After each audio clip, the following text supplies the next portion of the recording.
mbrëmja artistike.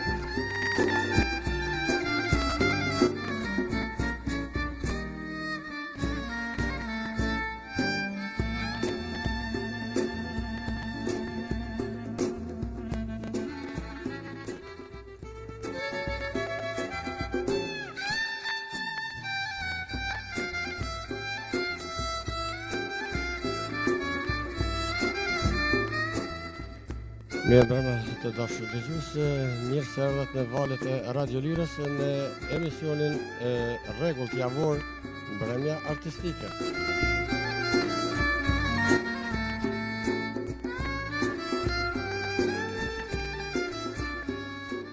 Për 2 orë apo 120 minuta sa do të gjatë ky emision, do të jeni bashkërisht me mu, Agim Gashi, pra moderatorin e emisionit.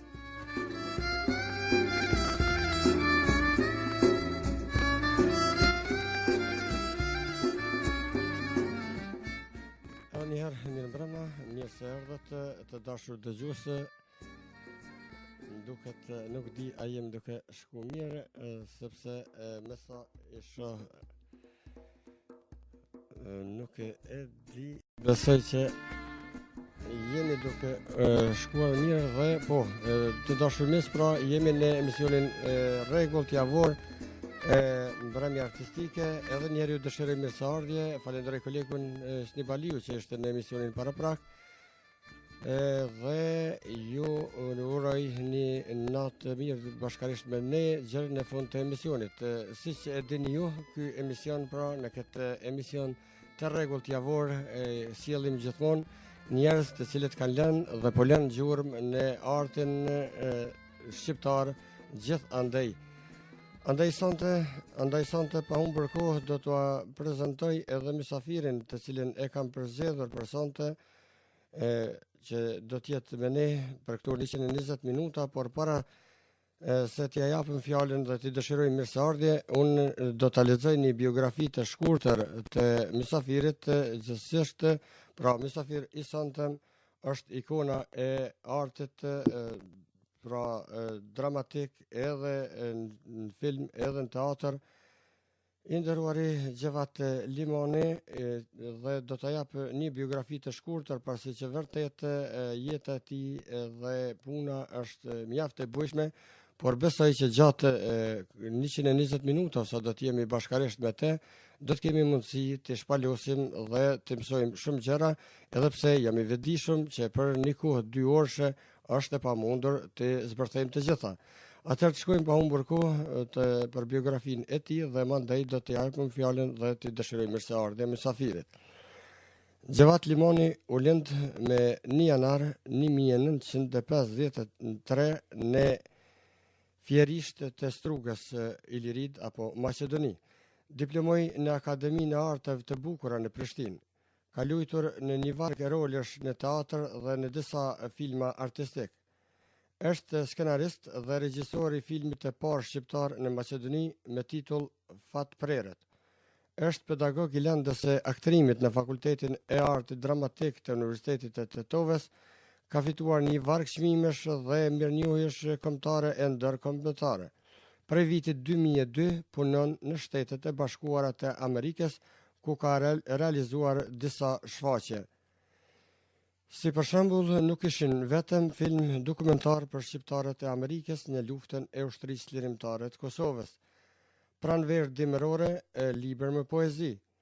Albaniada dram, artisti pa dhe roman, Dodona dram, ora shqiptare, demoniada, anti-memorandum, anatema, hijet, Gjergj Kastrioti Skënderbeu, muri i lotëve, unë Adem Jashari dhe shumë projekte të tjera.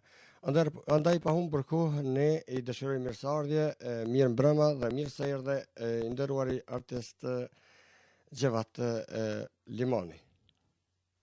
Me mbrëma dhe mirë se u gjeta. Një përshëndetje për të gjithë dëgjuesit e Radio Lirës dhe një përshëndetje për stafin tuaj dhe për ju personalisht, Agim Gashi.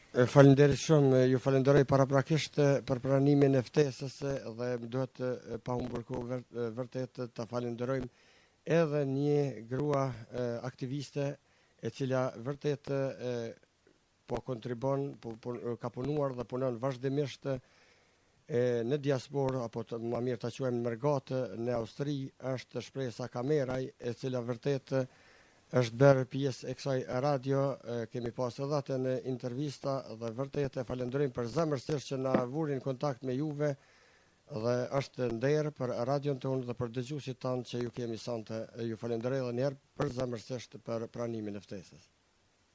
Unë falenderoj juve, gjithsesi falenderoj edhe Shpresën për aktivitetin veprimtarin e saj. Ajo është një grua zonjë e cila di të bëjë gjithçka për atë dheun dhe më pak bën për veten. Vërtet po,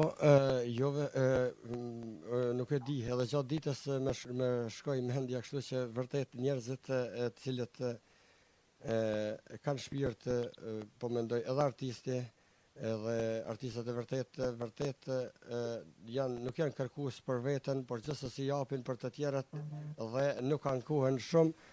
Andaj edhe pse vërtet kjo krijimtaria juaj, po them kështu fillimisht nuk është fitim prurse, gjithsesi është vërtet për të çmuar dhe dhash Zoti që do të vinë kohëra të mira kur gjërat me vlerë të çmuhen, sepse vërtet jetojmë në një kohë jo edhe aq mirënjohëse për vlerat e vërteta.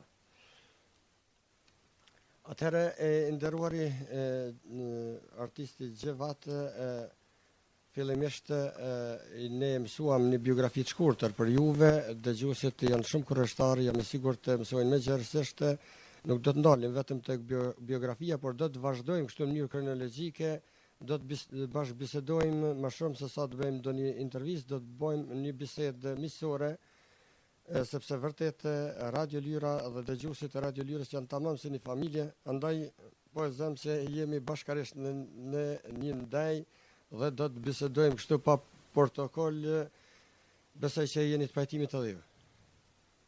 Absolutisht. Atëherë edhe një herë ju falenderoj.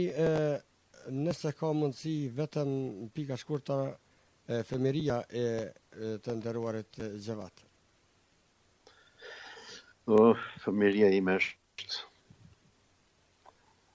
vështirë të thuhet në pika shkurtra, po unë do të tentoj një. Sepse aty duket zën fill edhe për formimi mandej edhe vërtet e ka hija e jetës, ndoshta po ndërhyj, po vetëm urdhani. Ska gjë, unë kam jetuar në një familje të madhe shqiptare, ku jetonin bashkë 3 vëllezër dhe kishin pasuri të bollshme. Mes tjerësh, domethënë tokë se kishim edhe dhënë. Kishim mbi 1000 ca krerë dhënë, të cilat im kullosin në mal, xhaxha im dhe një 6-7 argatë të tjerë, izmeqar, të cilët merreshin me dhënë me baktin. Dhe më ra rasti që kur isha unë i vogël që shkoj në mal dhe nuk isha shumë dëshirë të rri me dhënë, po dëshira ime ishte që të mbledh më shumë çaj mali. Mirë po çaj mali dhe ai kishte kualitetet cilësore, ishte në për Shkëmbi, në për Byllgurësh, në për vende ku kishte rreziqe për të shkuar, ku kishte gjarpri në park kashigjeta, bolla edhe domethënë gjarpri shumë të rrezikshëm. Përveç kafshëve të egra që ekzistonin në pyll, dhe bëhej fjalë për në Thursaq, në një vend ku ishin rrahet e mëdhenj të lisave. Dhe unë zakonisht verën apo gjatë kohë kaloja në mal kështu.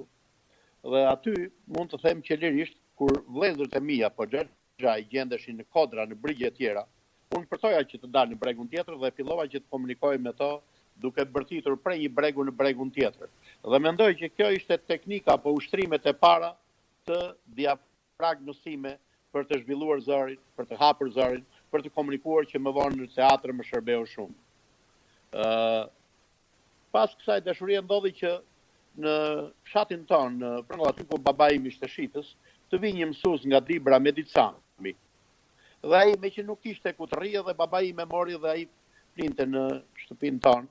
Dhe një ditë më takova këtë mësuesin, më thotë, i kujt je? I thash jam i Ismailit. I cili Ismail? Ta këtu ku rriun? Po, i këtij. Tha po nuk të kam parë. unë rri me dhend në malje. Dhe ndodhi që pas bisedat gjata më dha disa shkronja, mund të shkruash, ta çka është kjo? I thash ky është shkop plaku. Po kjo këtu, kjo është vezi, thasha. I tha jo, kjo është oja, shkroja o. Edhe i bëri 2 vija me një kalavesh në mes, tha po kjo, i thash nuk e di si shkallë më duket, tha kjo është shkronja A. Edhe dal nga dal, tha si e pas ke vendin për shkollë, dhe filloi të më pyes gjëra të tjera, dhe kështu u bë motiv ky mësuesi nga Dibra që unë në shtatorin që erdhi domethënë të shkoj në shkollë, të futem në shkollë dhe kreva shkollën fillore, edhe 8 vjeçare në prangallën e ladorishtes së rrugës. Pra aty pastaj u detyrova që të shkoj në Strugë, regjistrohem në gjimnazin e Strugës ku kreva gjimnazin. Dhe natyrisht pas gjimnazit u regjistrova në Fakultetin e Artit Dramatik, në art dramatik me profesor Faruk Begollin. Po kam shumë detaje nga fëmijëria, kam qenë pastaj një kohë të gjatë rrinja pushimet i kaloja buz liçenit. Domethënë e njoh edhe malin, edhe liçenin, njoh edhe ujin edhe tokën. Po më shumë di që më kalon për shkën era e malit, arhisht apo kafshët e egra, ulërimet e tyre, zhurmat e tyre, tingëllitjet, ulëritjet, kakaritjet e të gjitha këto në topet, të kafshëve, të cilët krijuan një kolorit në ritmin e shpirtit tim apo në tingujt në sferën emocionale time. Kjo ndodhi që pastaj erdhi një ditë që kur isha klasa e 4, 5, nuk isha se 4, më çoi babai në teatr dhe mbaj mend kishte ardhur teatri i Prishtinës në Strugë, teatri kombëtar i Kosovës, atëherë teatri krajnor, dhe shfaqnin dramën Halili dhe Hajria. Dhe unë isha një 8-9 vjet, domethënë 9 vjet mund të isha. Dhe të gjithë njerëzit mundoheshin hypnin lart që të përshëndeten me aktor dhe unë gjatë gjithë kohës mbeta shumë i tromaksur duke i parë aktorët e vjetër në atë kohë, Ragi Ploxhin, Abdurrahman Shalën, Isref Begollin, të tjerë. Dhe më la shumë përshtypje e kostumit sultanit. Dhe dikur Ragi Ploxhi i ndjeri tha, ka mundësi më hypi lart e tha, çfarë të pëlqen është kostumi. Dhe pasi i ka prej shfaqjes më pyet babai im, çfarë do? Dua të më blesh një kostum, thash si atë sultanit. Po tha ai është shumë shtrenjtë. I tha shite një arë. Dhe këto ishin të detajet domethënë që dëshmuan që unë megjithatë kisha të dhënë. Dhe nga viti 4 kur mbaj mend atë kur mbashin këto stafetat e rinis për 25 maj, dhe mësuesit gjithmonë kishin dëshirë që të nxjerrin nxënësit, hypnin mbi tavolina dhe deklamonin vjersha për vllazni bashkimin, për Citon. Dhe nga atëherë kisha vështirë të përmbahem dhe i kërkova një mësues, Amit Lena, i thash dua dhe unë të recitoj diçka dhe hypa lartun në platformën që kishin bërë me bankat e shkollës dhe e përplasta këmbën fuqishëm Tradhtori. Dhe aq fuqishëm e deklamoi këtë poezinë Tradhtori, njëri poshtë Tradhtori, ai syë faqe, ai s'ka as malsori as gjaksori, para ti nuk janë kur gjatë. Edhe gati u përplasa i shkatrova të rrasët nga këmbë dhe më zbritën kur e panë atë që poezia nuk ishte e natyrës për atë manifestim dhe më zbritën nga e platforma. Dhe dal nga dal këtu filloi që të ndizet e plaka e dashurisë për artin në shpirtin tim. Mandej keni vazhduar studimet po në Prishtinë, në fakultetin? Po, vazhdova në Prishtinë, studimet e aktrimit te profesor Faruk Begolli, pas më mjaftonte kjo, unë paralelisht regjistrova dhe gjuhë dhe letërsi shqipe, atëherë me propozim të madhit Anton Çetat, cilin e kam pasur edhe profesor të fjalës artistike.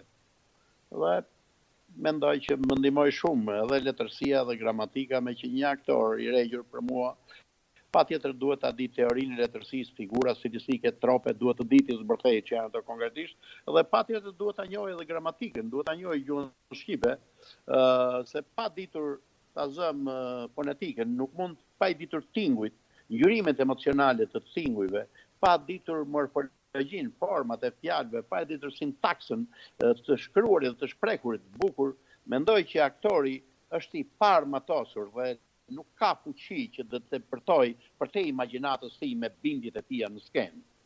Dhe kjo ishte më tepër një mundësi që unë të armatosem dhe të përgatitem mirë.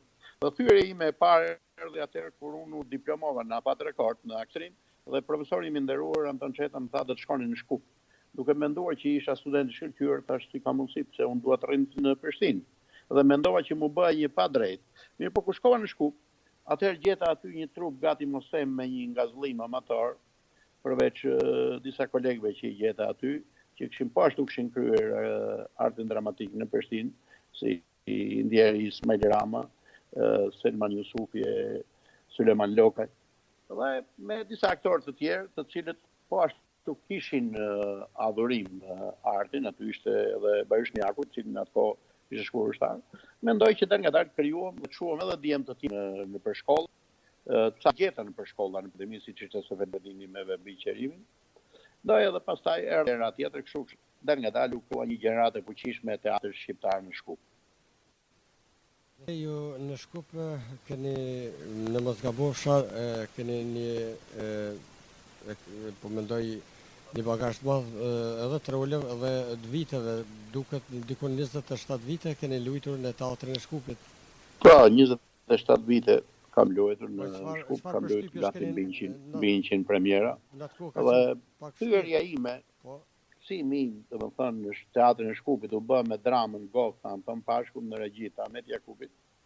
Dhe dua të thek që atëherë në Shkup, domethënë, u mblodh rreth teatrit një gjeneratë e mirë intelektualësh në krye me të ndjerin Teki Dervishi, i cili në atë periudhë nuk shkruante drama, por me ardhmjen e z.Xhevat Krasniqit, i cili vuri një dramë të Resul Shabani, tani e vjetër, e motivoi Tekiun, e provokoi që të shkruajë dramën Zbutsi i njerëz sy për zbryti. Dhe ne ishim prezent kur Tekiu shkroi dramën brenda inate në makinë shkrimi.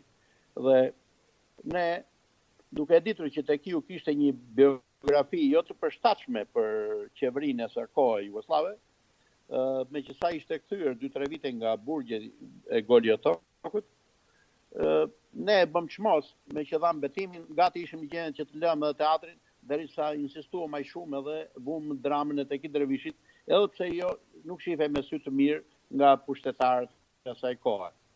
Dhe patëm mjaft sukses me Zbutsin e njerëzve sy për zmbryti, pastaj insistuam në një dramaturgji të re dhe hodhëm në kosh, se nuk ishte publik kur shkova në teatrin fillim në Shkup, hodhëm në kosh dramat e huaja apo dramat jugoslave, të cilat nuk ishin të interesuara që të trajtojnë shpirtin e shqiptarit, e dramës shqiptare, dhe vum në bosh të veprimit dramat shqiptare, dhe kjo ringjalli teatrin shqiptar, dhe teatri shqiptar, edhe përballë teatrit në Prishtinë Kret, u shndrua në një plak, në një vatër ku pakisht plakëronte shqiptarizma edhe ndjenjat kombëtare.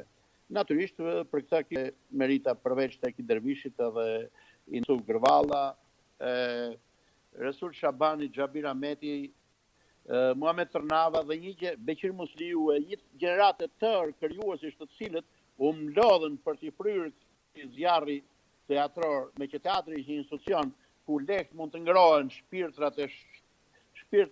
mërdhir dhe mund që të marrin plak, dhe pikërisht ky teatr edhe e dëshmoi veten konkretisht në vitin 1990, përveç shumë festivaleve tjera në për Europë, ne morëm pjesë dhe bëm garë në festivalin më të madh Dervel, festivali teatrit botror, dhe në vitin 92-94 nga 2635 trupa teatrore në botë, ne bashkë me teatrin Soleil të Parisit dhe teatrin të Tokios në Essen të Gjermanisë, në prezencën e Celarit Koll atëherë, ne ushtrupa më teatronore në teatrin botror. Dhe kjo ishte arritja më e madhe e asaj gjenerate të fuqishme teatrore.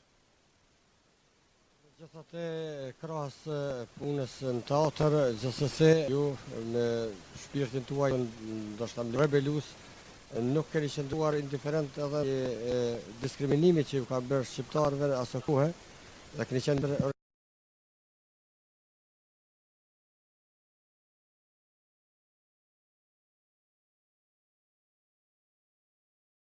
organizatorët edhe të shumë protestave të ndryshme të janë bërë nga shqiptarëve në Maqedoni gjatë kohës së po urdhën. Është e vërtetë kjo, Agim. Realisht kjo pasi në 1980 pas një takimi që patëm me ish ambasador amerikan Warren Zimmerman, që erdhi nga Beogradi dhe mbajti një të fshek, me që të nesme në marrën vesh kret, kish marrë vesh policia, filloi të na marrën në pyetje, me një 17 persona, dhe ai na dha një farë urdhri, kështu që duhet mos rrim në gjumë, dhe aktorët pra duhet të futen në këtë garë për ta zgjuar dhe për herë të parë atëherë kuptova ç'është fjalori i një diplomati, një strategjie politike, kur ai me të flokët e bardha të zhubravitura shtutumb, në dha kështu në urdhër të prerta, detyra juaj është që ti ripushtoni qytetet me shumicë shqiptare. Detyra e dytë, ta shkarkoni popullatën nga Afrika. Dhe pastaj mori çantën edhe po dilte nga i furriku i teatrit, ne si shqiptarë, sikur është që jemi prit, çka është e treta, e çeli derën e ktheu kryet prapa dhe tha, e treta është lufta. Ajo do të vi pas 10 vjetëve. Dhe kjo ishte si një profeci. Dhe atëherë ne filluam programet dhe programet e parë, mitingun e parë u angazhuam që ta mbajmë në Tetov, duke menduar që Tetova është më tepër shqiptare dhe do të jemi të rrezikuar, me që atëherë edhe në atë kohë filluan të na kërcënojnë, bile ministri i punëve të mbrojtshme në atë kohë, Lubomir Përshkovski, dha një urdhër që ata që do dalin, shqiptarë që dalin tribunë do të britet. Edhe këto ishin kërcënimet politikës atëherë, moniste. Mirë po, ne sado që edhe kishim frikë, ndoshta ishin përgjeshëm, por duhej të bëjmë diçka për popullin tonë dhe dolëm në organizim, për të nesër menduam që do të dalim ja 20-30.000 shqiptarë në sheshin e Tetovës, dhe kur shkova në mitingun e parë atje, domethënë kishte mbi 2.000-2.500 policë në përçatie, në për rrugë, në për lagje, në për balkone, ishin mbushur gjithë me sniper, me kret, me autoblinda, gjërsa shqiptarët e gratë nga Afrika nuk kishin ardhur shumë, më pak ishte një 1.200-300 vetë, jo më tepër. Dhe në marrëveshje me shokën e atëherë unë fillova mitingun dhe isha folë si vetëm në atë miting, në Tetov në takimin e parë, dhe kisha përgatitur një libër me vete, ishte quajta libri i zi, në aludoja në kushtetutën ish jugoslave, dhe atëherë pasi kisha do daullët me të cilët isha organizuar disa shoqëri kulturore artistike, dhe kënduam hymnin, edhe ngrita librin në dorë për pje duke e thënë populli im. Ky është libri i vdekjes. Dhe ne kemi një detyrë, ta hedhim poshtë. Po e hedh unë emrin tuaj popullin. Dhe detyra e dytë, ta shkelim. Po e shkel unë popullin. Dhe detyra e tretë, shkeleni të gjithë këtë libër, se kjo është vdekja jonë. Ne duhet ta mundim vdekjen. Dhe kështu u lëshuan të gjithë qytetarët, 1.200-300 vetë, e shkelën atë libër kështu me shenjë protesta. Dhe ky ishte takimi i parë, apo mitingu i parë që u mbajnë në Tetov.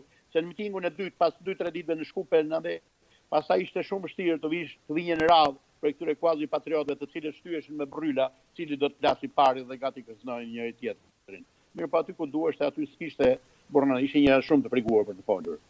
Kjo është një që më ka mbetur shumë në kujtesë dhe e kam shkruar edhe në librin tim Artisti pa dhe.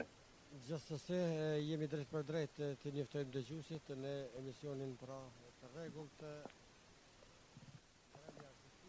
Unë dua të kujtoj që i kam bajt gati 100 ta mitingje aty në Maqedoni, i kam bajt po ashtu në Zvicër. Mendoj që gati fillova të harroj misionin tim teatr, më duk teatri me popullin tim për të ndarë fatin e popullit tim, më duk një teatr me shumë interes, një teatr publik, si do të mbashte më vonë për sheshet e Europës. Nuk e përmenda pa qëllim, pasi që dim që vërtet keni qenë shumë aktiv në sa i përket çështjes kombëtare, asë kohë, andaj vetëm lejo se kemi në linjë tani një kolegë të nderuar, dhe t'ja japim fjalën dhe të pranojmë këtu, pra është miku në zbedën Gërlica, mirë mbrëma, mirë se erdhe në valët e Radio Lyrës, kolegë nderuar. Mirë mbrëma, përshëndetje miku Agim, përshëndetje për të ftuarin ton, të nderuarin, të respektuarin aktorin z.Xhevat Limanin. Faleminderit, përshëndetje edhe për juve, mirë se erdhët, urdhani pra mund të bashkëbisedoni, të përshëndet. Miku Agim, paraprakisht më lejo ta falenderoj nga zemra shpresën që duket është edhe iniciatore kryesore që të kemi këtë aktorin ton të mirënjohur, z.Xhevat Limanin, dhe vërtet është nder dhe privilegj që sonte kemi në mesin e Radio Lyrës ku vërtet është një radio që e meritojnë respektin e krijuesve, artistëve.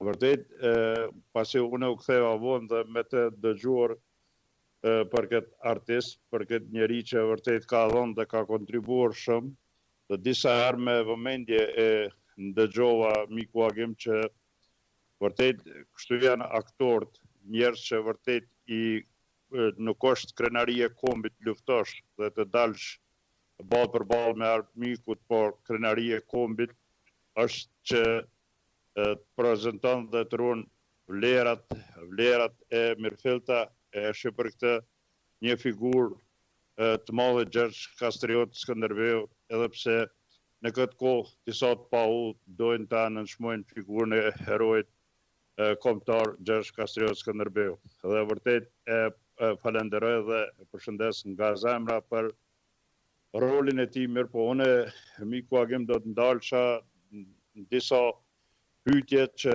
vërtet gjatë bashkëbisedimit që e ndëgjova pasi që për të nderuarin z.Xhevat Limanin, shumë media në Gjermani kanë dhënë fjalë të mira e që për këtë një kontribut të madh edhe ka dhënë edhe i ftuarit tonë që e kishme Zekeria Idrizi nga Berlin.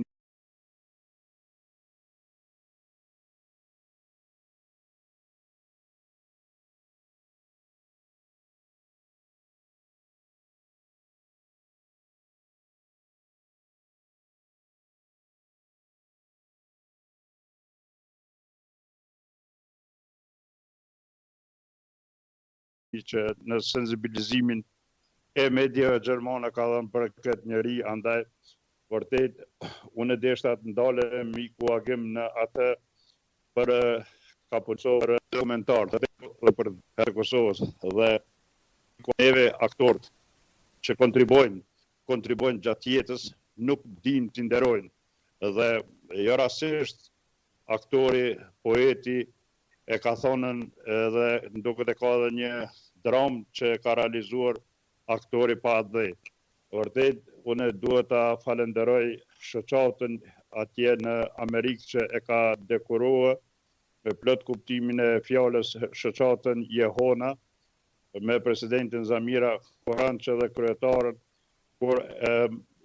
dhe artistën Margarita Xhepe që e nderuar me titullin Ikona e aktrimit shqiptar. Mirë po, deshta ta pyes aktorin institucionet tona shqiptare, qoftë Shqipërisë, qoftë Kosovës, apo pjesa e Maqedoni që janë shqiptar, sa kanë bënë këtë njeri që spaku gjatë jetës, se ne, për fat të keq që thamë me plot kuptimin e fjalës, ne aktorë dhe njerëz të mëdhej i nderojmë vetëm pas vdekjes, atëherë ja dim vlerën dhe rëndësinë. Unë e di që ky njeri shpirt bardh, një njeri bujar, nuk e bën këtë punë për dekorata, nuk e bën për mirënjohje, mirë po sa është në këtë drejtim shtetet, do të thotë dekoratat më të mëdha janë që sallat e mbushura ku ka defiluar dhe ku ka prezantuar ky aktor kanë qenë gjithmonë të mbushura. E tham nga vetë fakti miku Agim që ti je këngëtar dhe krijues, ju e dini pasi që edhe ju jeni krijues miku Agim, është shumë vështirë në kohë të sodit, sa është përkrahja institucionale në këtë drejtim dhe vërtet ajo që më shtym më së shumti disa herë nxurrin gojë profesorin e nderuar Anton Çetën, që vërtet ka qenë edhe një iniciator për pajtimin e gjaçë, pasi që kam njohur personalisht dhe kam marrë pjesë disa tubime të pajtimit gjaçëve, me të drejtë shtroj pyetje pse u harruar profesori Anton Çeta miku Agim. Këto ishin këto dy pyetje, do pyetje që parashtrova, por nuk e di sa isha e qartë, po nga dëshira, thamë nga dëshira e plakt që ti spikas ato anët kryesore që i ka bo aktori z.Xhevat Limani. Unë i dëshiroj suksese, miku Agim, suksese në çdo sferë të jetës dhe vërtet është nder dhe privilegj që është sonte në emisionin ton, mirë po është nder dhe privilegj që kemi një aktor që luan rolin e herojit Gjergj Kastriot Skënderbeu, anipse disa të paullt e tham, e fyn dhe bëjnë çdo opinione të pa menduar kundër herojit kombëtar Skënderbeu. Unë e falenderoj dhe dëshiroj suksese miku Agim. Uroj që ta kemi edhe herave tjera, se vërtet shumë mirë thove duke në emisionin 2 orë nuk mund ta përfshin, kështu që e falenderoj nga zemra miku Agim. Faleminderit të juve. Po urdhani e nderuar z.Xhevat. Falenderoj zotin Zhmedi. Unë dua të jemi drejt dhe i qartë dhe i shkurt, ashtu siç kam qenë jetë, siç kam qenë veprime dhe në vendime. Jo vetëm kur punoja në Shkup, por edhe kur u largova. Jo duhet ta dim publikisht që pas 22 mars 2002, pas një atentati që më ndorri nga salla me pistolet në kokë, unë detyrova të vi në Shtetet e Bashkuara të Amerikës. Për fat të keq, pak teatro dhe as teatri, duke ndetur sa në lëpirës pas pushtetarëve, nuk reaguan, përveç disa intelektualëve të fuqishëm në atë kohë, siç ishte gazeta Bota Sot e profesor Nujvinca, edhe dikush tjetër, mendoj që për fat të keq në për institucionet tona vegjetojnë njerëz shumë profiterë, njerëz të cilët duhet të fitojnë apo janë të lumtur sikur të vritet në një aktor, të vdes dikush, të burgoset dikush, duke shpresuar që ata do të marrin role. Dhe për fat të keq, unë pasi u largova nga Maqedonia, mora në rash në mbrojtje të ambasadës amerikane, shumë njerëz menduan që edhe u bën të lumtur që unë kumba. Nuk desha të jap dorëheqjen teatrin tim, dhe desha që shteti Slavo Maqedonas, i cili i diskriminon shqiptarët dhe shqiptarët jo në Maqedoni, nën Maqedoni, që janë robër dhe slaver, edhe sot e kësaj dite, vetëm do ignorant, servil, të shitur, tradhtar dhe truthar duan robërin ta shesin në emër të lirisë. Kjo nuk mund të shkojë. Sa i përket shqiptarëve nën Maqedoni, mendoj që ata janë në fazën për ta gjetur rrugën, ende janë në tunelin terr. Ata ende po merren, jo është gjua shqipe zyrtare, jo është gjua në çdo kund në botë bëhet me kushtetut zyrtare. E para, nëse duan Slavo Maqedonasit që të jetojnë. E dyta, shqiptarët në Maqedoni nuk kanë nevojë të mendojnë për varianta false, ata janë një popull, kanë një gjuhë, kanë një flamur dhe kanë një adhe. Dhe detyra në fazën e parë të tyre është bashkimi me Kosovën, pastaj bashkimi me shtetin Am Shqipërinë. Dhe kjo është ëndra e çdo shqiptari. Të gjithë ata të tjerë, sa kinse politikuaj, të cilët qesin shkelma tradhtie, mendoj që notojnë në ujëra shumë të ndyrë. Në mos i dënohet populli, do t'i dënoj vetë Perëndia, se nuk ka lojë më të ndyrë se kjo. Sa i përket shtetit shqiptar, edhe sa i përket filmit apo veprimtarisë me këtu, unë gati 5 vjet punova filmin dokumentar Nuk ishin vetëm për shqiptarët e Amerikës dhe luftën e Kosovës, një nga vendimet më të mëdha të historisë shqiptare, një nga ngjarjet më të mëdha, për arsye se i shtyr nga disa pushtetarë amerikanë, më mirë të bëhet një film sot, se sa nesër pas nesër mund të dalim që tradhtarët të rehabilitojmë në heronj dhe të na bëhen heronj falë. Dhe unë mora akuzimin me një buxhet shumë të vogël, fillova filmin me kryeluftaren e shqiptarëve të Amerikës, zotin Agron Mirdita, i cili bleu një bilet një kashe nga Detroiti dhe 2-3 ditë pas rënies së jasharëve, ai e kuptoi këtë si një thirrje imanente për të dalë zotat dhe shkoi në Kosovë derisa mbaroi lufta, derisa hyn forcat e NATO-s në 12 qershor 99-ën, ai nuk u kthye në Amerikë. Dhe atë moment kur erdhi liria, ai atëherë u kthye në Shtetet e Bashkuara të Amerikës dhe bile mi sot e kësaj ditë po e përmend, ai nuk ka aplikuar as pak as për statusin e veteranit, vetëm duke besuar në atë thënë e generalit Pathon, se nëse ju keni luftuar për fituar para nga dheu juaj, atëherë merrni plaçka dhe kërkoni e blini një dhe tjetër.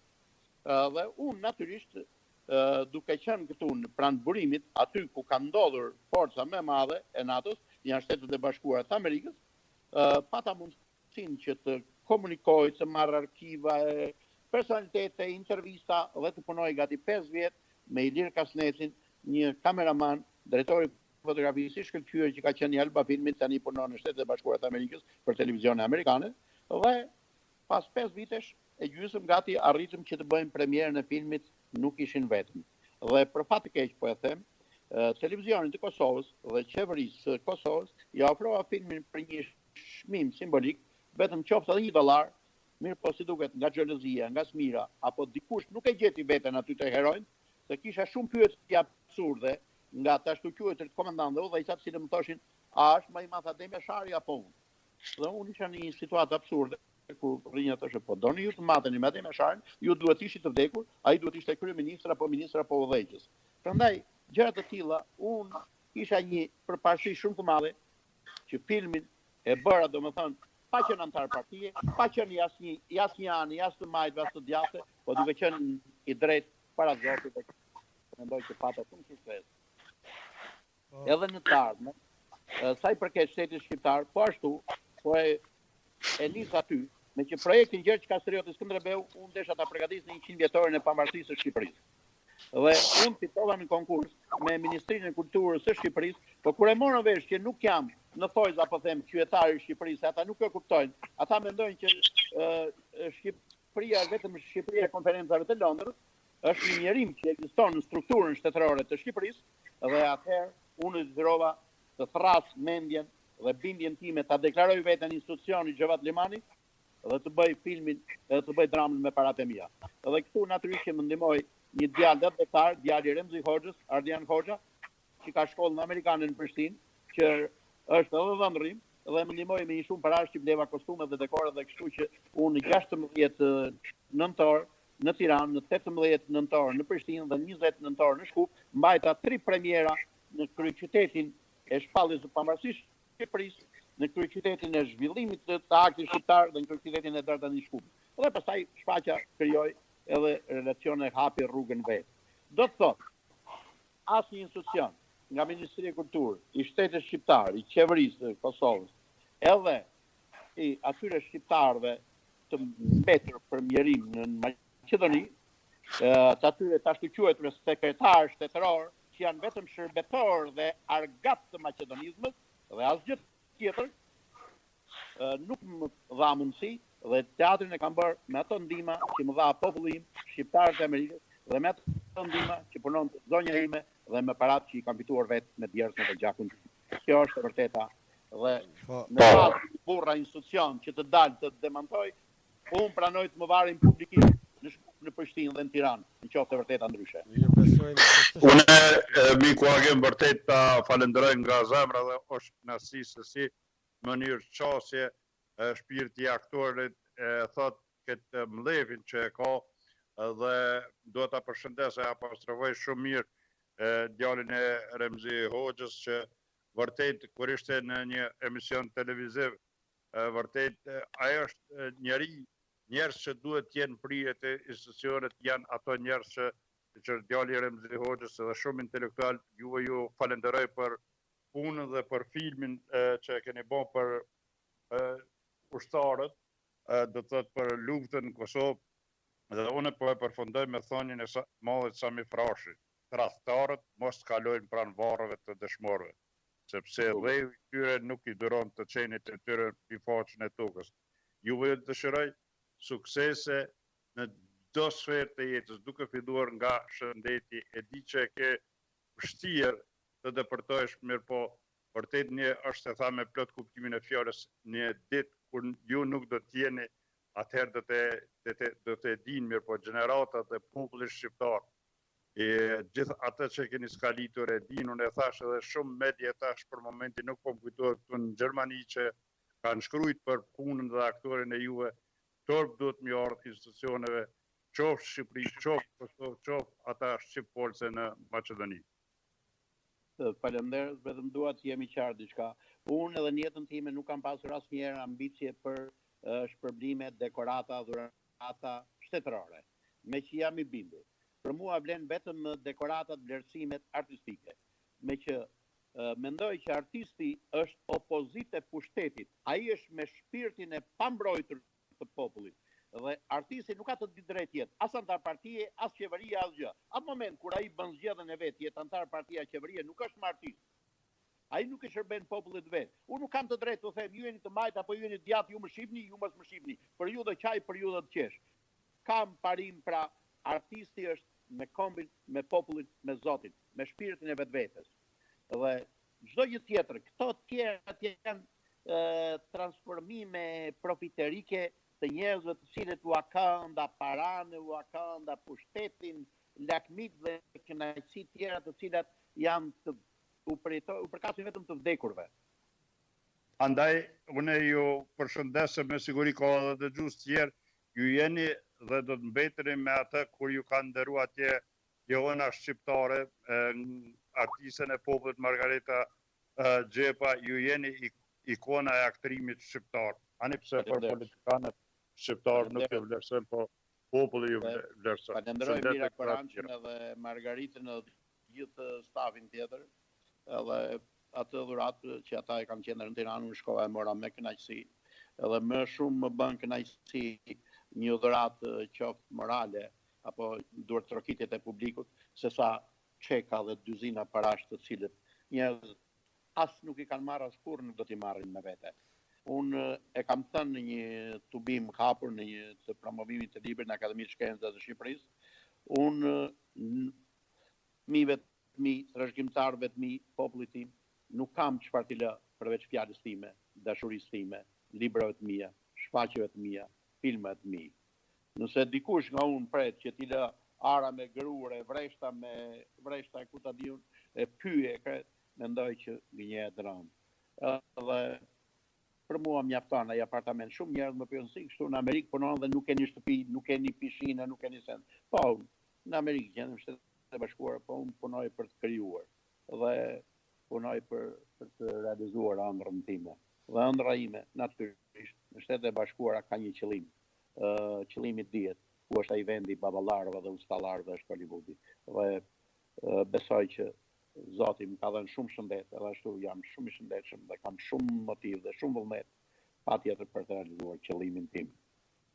Natën e mirë, ju jeni vërtet ambasador I mirëfillt I popullit shqiptar në Shtetet e Bashkuara të Amerikës, jo ambasador nga politikuajt. Po, faleminderit shumë. Natën e Ata I mirë. kam lënë për drekan, për darka, shëtisin netve, klubeve, kasinove, kret. Natën e mirë, miku Nesbeden, e faleminderit që ishit me ne, ju dëshirojmë çastet e bukura në vazhdim. Vetëm më lejoni e nderuari z.Xhevat të lexoj edhe disa shkrime që na kanë arritur nga dëgjuesit dhe kemi një përshëndetje të ngrohtë nga një mik yni shtrejt, është I nderuari Agim Gashi nga Shkupi, I cili shkruan përshëndetje nderuari Agim Gashi, përshëndes të gjithë dëgjuesit e Radio Lyrës, në veçanti përshëndes të nderuarin artistin e popullit z.Xhevat Limani, I dëshiroj jetë gjatë të lumtur me respekt Agim Gashi nga Shkupi. Ja pra na arriti edhe një përshëndetje nga Shkupi. Mandej kemi, po I nderuari z.Xhevat, nuk di apo dëgjojnë. Po, dëgjoj. Atëherë vetëm të lexoj edhe dy letra shkurta tjera, dy përshëndetje nga dy dëgjues të tjerë. Jemi duke shkuar drejt për drejt edhe në Facebook dhe nga atje na përshëndet Bedri Gashi, shkruan mirë mbrëma Radio Lyra, mirë mbrëma kushëri nderuar Agim, përshëndes Mysafirin e juaj, artistin z.Xhevat Limani, I uroj artistit z.Xhevat Limani I uroj shëndet e jetë gjatë. Shkruan edhe të uta nga Londra, përshëndetje për ju, përshëndes artistin shqiptar, I lumt për gjithë ato skena artistike e filmike, I lumt për rolin me të madhit Skënderbej, I dëshiroj shëndet dhe shumë suksese. Faleminderit. Pra ishin disa nga dëgjuesit që kanë shkruar, vërtet kemi dëgjuese, ne I shohim këtu ka një numër I madh I dëgjuesve, është sonte një interesim I papar, po nuk ka se si tjetë ndryshe, kur i kemi vërtet ikonën e artit këtu me neve, po gjithsesi edhe dëgjuesit jam i sigurt që po na kursejnë, nuk po lajmërojnë për t'ju dhënë mundësi juve që vërtet për të ju dëgjuar juve, sepse ju keni edhe fjalën kryesore këtu. Andaj falenderoj edhe dëgjuesit dhe i lut që vërtet kur të inkuadrohen të jenë sa më të shkurtër dhe të shkputën, pasi që seriozisht po kam frikë që mund të kanë të lashë teknike dhe vërtet nuk kisha dashur të na ndodhin dhe të na ndërprehet kjo bisedë kaq e bukur dhe miqësore çfarë po na dhuron. Vërtet njerëzit e mëdhej janë të modestë dhe janë shumë të qiltër dhe është, unë kam thënë, shumë lehtë me njerëz të rangut tuaj të bashkëbisedojsh knasi. Andaj ju falenderit edhe herë. Do të shkojmë, ishim duke bashkëbiseduar dhe ishim duket në kohën kur ju kishit migruar, pra pas atij atentati që e kishit dhe pas atyre sulmeve të cilat vërtet u bën të pamundur qëndrimin në atë përkundër dëshirës, sepse vërtet asnjë njeri, aq më pak një artist, dëshiron të ndahet nga rrënjët e tij. Edhe pse ju për asnjë çast, edhe pse jeni larguar, gjithsesi jeni keni qenë dhe dëshmoni që jeni të lidhur fort për trungut. Andaj shkuarja në Amerikë ishte e rëndë për juve, largimin nga dheu. Ishte shumë e rëndë, zoti Agim, për një arsye se unë në Amerikë, në çfarë njëherë nuk mendoja që do të shkoj në Amerikë. Se unë mendoja do të shërbej popullit tim me teatrat ku jam. Edhe ëndra ime nuk ka qenë asnjë, unë kam pasur mundësi të jem edhe pushtetar, më kanë ofruar jo për ministër kulture ose, por nuk kam dashur që të jem pushtetar. Ëndra ime ka qenë të mbetem artist. Dhe ku erdha këtu, faktikisht erdha i paprgatitur. Nuk dinja anglisht asnjë fjalë. Unë për shembull dinja frëngjisht, saqë në frëngjisht kisha arritur një nivel të përkthej edhe librat, kam përkthyer Gomarin e Pejdose, kam përkthyer edhe Maurice de Coburn e këtë, por nuk dinja anglisht. Dhe u detyrova në një farë mënyrë 30 e ca ditë rrinja rreth oqeanit, duke e shëruar veten dhe plagët dhe i shtroja gjithmonë një pyetje, çfarë do të bëj unë z.Xhevat Limani në Shtetet e Bashkuara të Amerikës. Dhe pas një takimi një mujor kështu, pata një takim me bashkëvendësit e mi Strugan, duke menduar që do të më ndihmojnë, do të më mbështesin, dhe ç'është e keqja, ata të gjithë filluan të tallen në një mënyrë. Ju artistët keni ngrënë bukën e Titos atje sen, ne nuk e di që ne të ngatë të arrestoheshim dhe të turproheshim, shqelmoheshim për vende publike kur hipnin shfaqje shqip. Mirë po, ndodh nga njerë që njerëzit nuk i kanë informatat këtu edhe i bien fylli në një birë që thotë ai populli jon. Bëra një takim me to dhe të gjithë, domethënë të gjithë çka ishin në sallë, mbi 100 vet, të gjithë ishin kundër idesë, domethënë për të bërë diçka unë desha që të hap teatr. U ashtrova idenë time. Dhe të gjithë ishin kundër idesë që të hap teatr. Filemi në fund atëherë u ngrita unë dhe ngrita një dolli, se baba im ka qenë dolli bash, ngrita një dolli dhe dhash një urdhër të prerë. Unë do të bëj teatr. Ata e ndjevën veten shumë keq, thonë, teatri nuk ka bërë ku as Noli as Konica. Mirë po, natyra ime e tillë është që unë i them gjërat ashtu si i mendoj, thash nuk humb pa autoriteti i Nolit as i Konicës. Se ata nuk kanë investuar sa z.Xhevat Limani, nuk janë 10% të dy bashkë dhe të gjithë të tjerë sa z.Xhevat Limani. Unë kam investuar gjithë jetën teatr dhe do të bëj teatr. Pa dashur që shemb, unë nga Noli dhe Konica kam mësuar për shumë gjëra, për historinë shqiptare, për çështjet, për letërsynë, për stilin, për gjuhën, për këtë. Mirë po, për teatrin unë e di se çfarë kam investuar dhe vendosa që të hap teatr. Dhe hapa teatrin shqiptar në Amerikë. I vetmi njeri që më ndihmoi më dha një ndihmë ishte Vanessa Redgrave, aktori anglezë, cilin u bashkë me Roger Moorin, pata rastin edhe patin të shoqëroja në kampet e refugjatëve në Stenkov dhe Çegrane gjatë luftës së Kosovës, që për të luajtur shfaqje për fëmijët e traumatizuar. Dhe ja ndodhi Perëndia që ta kthej këtë drejtësi në vend, të më ndihmoj dhe ajo më ndihmoi për të hapur teatrin, ashtu që hapa teatrin dhe vura shfaqjen e parë Anatema. Në 2002 bëra shfaqjen e parë Anatema vetëm me 3 personazhe, Zoti, Djalli dhe Angelina. Zoti, djalli ishin në konflikt me njëri tjetrin dhe Angelina ishte viktima. Angelina ishte Kosova. Pra gjithë historia e Kosovës dhe shfaqja pati shumë suksesi në New York, në Boston, në Philadelphia, në San Francisco dhe në për shumë vende të tjera, në Chicago, në Detroit. Dhe shtroheshte një pyetje ku në mesin e shfaqjes një nga personazhet z.Xhevat shtronte pyetjen që Zoti ka polur shqip, shtroja një nga pyetjet, shtroja Zoti ka polur shqip. Dhe kishte shumë gjëra për të shtruar, mirë po. Pasi ndërtova teatrin, mendoj që jeta ime ishte teatri, dhe nga dalë fillova të shkoj në shkollë, fillova të shkoj edhe në përkurse, dhe tani me që kam mësuar gjuhën në mënyrë standarde, jo aq mirë, kam filluar të luaj edhe në profilma, kam luajtur edhe 2 filma po ashtu në anglisht, dhe kam bërë gjëra të bukura, ashtu që kam filluar të hec dhe të vë këmbën atje ku duhet. Të urojmë sukses vërtet dhe pamdyshje duke pasur parasysh shpirtin tuaj, vërtet këmbgulsin tuaj dhe talentin mbi të gjitha, sepse duhet vërtet edhe punën që e bani me përkushtim. Gjitha këto janë cilësi të cilat vërtet garantojnë për sukses. Andaj urojmë që të keni vërtet të arrini atje ku edhe e keni qëllimin dhe ku vërtet e keni vendin. Po tesha ta po urdhën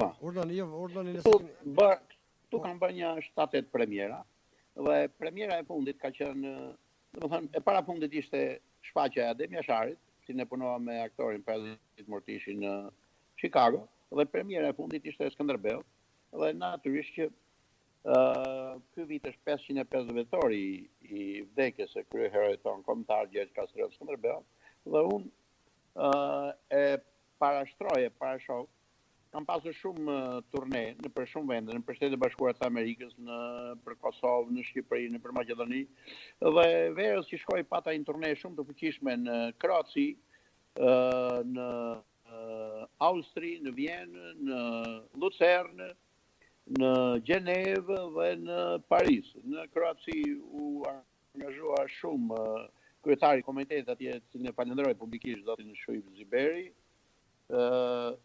Në Vjenë u angazhua Drita Cacaj, me Safet Musen, një regjizor po ashtu nga Kosova në Vjenë, dhe unë aty dhash një formë simbolike parat e biletave, ju ofrova për të krijuar edhe një teatr shqip apo gjermanisht në Vjenë.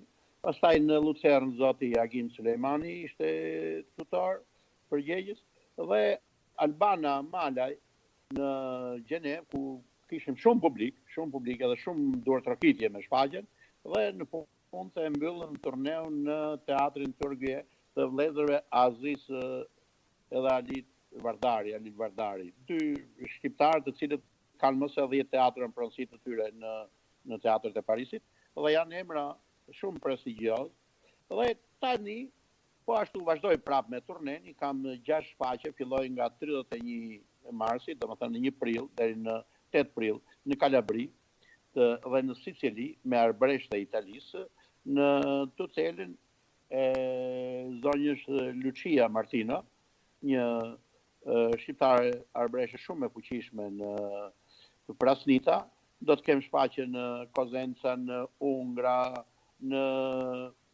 shumë vende dhe në fundin deli albanezi në Sicili. Mendoj që pas aty do të kem një shfaqje pashtu në tutelat e Nën Serez në Stuttgart të Gjermanisë, dhe vazhdon turnea. Domethënë, unë funksionoj në konceptin, domethënë që nëse publiku nuk vjen në këtë teatr, mjafton teatri ka dhe një karakter shëtitës, shkoj edhe atje ku ka nevojë. Dhe qëllimi i projekteve të mia nuk është për të fituar para, qëllimi është për të fituar publiku shqiptar, për të njohur me sensin dhe fillin artistik denjësisht, dhe nëse ka nevojë edhe sikur të bëjmë humbje, edhe do të ndrojmë. Teatri është institucion që vështirë njëri që mund të bëjë para, mund të ketë profitime nga materiale, mirë po profitimet janë prapa, janë pas 30 vjetëve, pas 50 vjetëve, pas 100 viteve, me që teatri është vendi ku bëhen operacion pa anestezi shpirtrat e personazheve të popullit tonë. Dhe unë dua këtë kënaqësi t'ja ofroj popullit tim. Se të falenderojmë shumë, po kemi këtu dhe kolegun tjetër, kemi edhe themeluesin dhe menaxherin e radios, mikun Hysni Baliu, i dëshiroj mirë se ardhe, mirë mbrëma, mirë se erdhe, miku Hysni. Mirëmbrëma nderuar Agim, mirëmbrëma edhe për zotëri z.Xhevat Limonin, e cilin e përshëndes përzemërsisht dhe falenderoj që na gëzoi me praninë e tij pra këtu në Radio Lyra. Faleminderit shumë zoti Hysni Baliu. Unë ju respektoj mjaft me që ju përcjell dhe ju uroj, ju përgëzoj për punën e madhe që bëni me institucionin tuaj. Faleminderit shumë, por edhe një falenderim shkon edhe për zonjën e nderuar Shpresa Kameraj, pra nga Fondacioni Dugaxhini atje në Austri, e cila ishte edhe ndërmjetësuese e këtij takimi ton dhe i nderuari zotëri z.Xhevat Limani. Unë ju ndëgjova me vëmendje qysh nga fillimi dhe kjo historia juaj, kjo përzërja në mënyrë me revolin në kokë dhe tash jeta juaj në Amerikë. Ky ndryshimi mes Maqedonisë, pra Shkupit apo Iliritës dhe Amerikës me siguri është shumë i madh. Padyshim. Dhe bashkëpunimi juaj, më intereson bashkëpunimi juaj me shqiptarët në Amerikë për sa i përket aktorës si është e madhe Eliza Dushku, pastaj janë vëllezërit Belushi, është edhe Pjetër Mallota dhe shumë artistë tjetër të cilët veprojnë në Amerikë. Më intereson ta di se sa ka qenë ke pasur ndihmë nga këta artistë mëdhenj apo gjitha këto arritje ke pasur me fuqitë tua? Unë dua të jemi sinqert, unë i njoh këta, kam pasur takime, kam pasur mundësi, kam pasur fjalë të bukura për ndihmë, i kam takuar, i njoh, kam respekt për ata. Mirë po, ata apo unë dalloj nga ata për një arsye se në vetdijen time në rend të parë qëndron atë dashuria, derisa në vetdijen e tyre ndoshta qëndron dollari. Pa dashur domethënë të bëj në një asociacion, unë parat me të cilat i bëj shfaqje janë thjesht parat e mia dhe të disa shqiptarëve atletar, të cilët nuk dua këtu t'i them emra, por në secilin shfaqjen për programe fletvolante, unë i kam shkruar emrat dhe mbiemrat e tyre dhe shumat sa ato para kanë dhënë. Unë i falenderoj publikisht, ta zëm që nga i malli Nazar Mehmeti dhe gjerët e Fatmiranza, Bruno Selima, Rexhak dhe ashtu me radhë, shqiptarë të cilët kanë zemër të madhe dhe kanë ndihmuar që të mbahet gjallë. Por kohë të fundit, domethënë, gati të gjithë punën time që e bëj unë dhe zonja ime, domethënë të gjitha të dhënat, përveç natyrisht që më ndihmojnë edhe familja ime, unë domethënë i vënë në shërbim për vepra teatrore, qofshin ato teatr apo film. Dhe kohë të fundit, domethënë unë pata mundësi para 2 vitesh që të sjell teatrin Klapa të Naser Shatrollit me 3 shfaqje në Shtetet e Bashkuara të Amerikës me paratë e mia. Po ashtu kohë të fundit bashkë me Mrika Krasniqin, jemi edhe producent të një filmi të ri prova.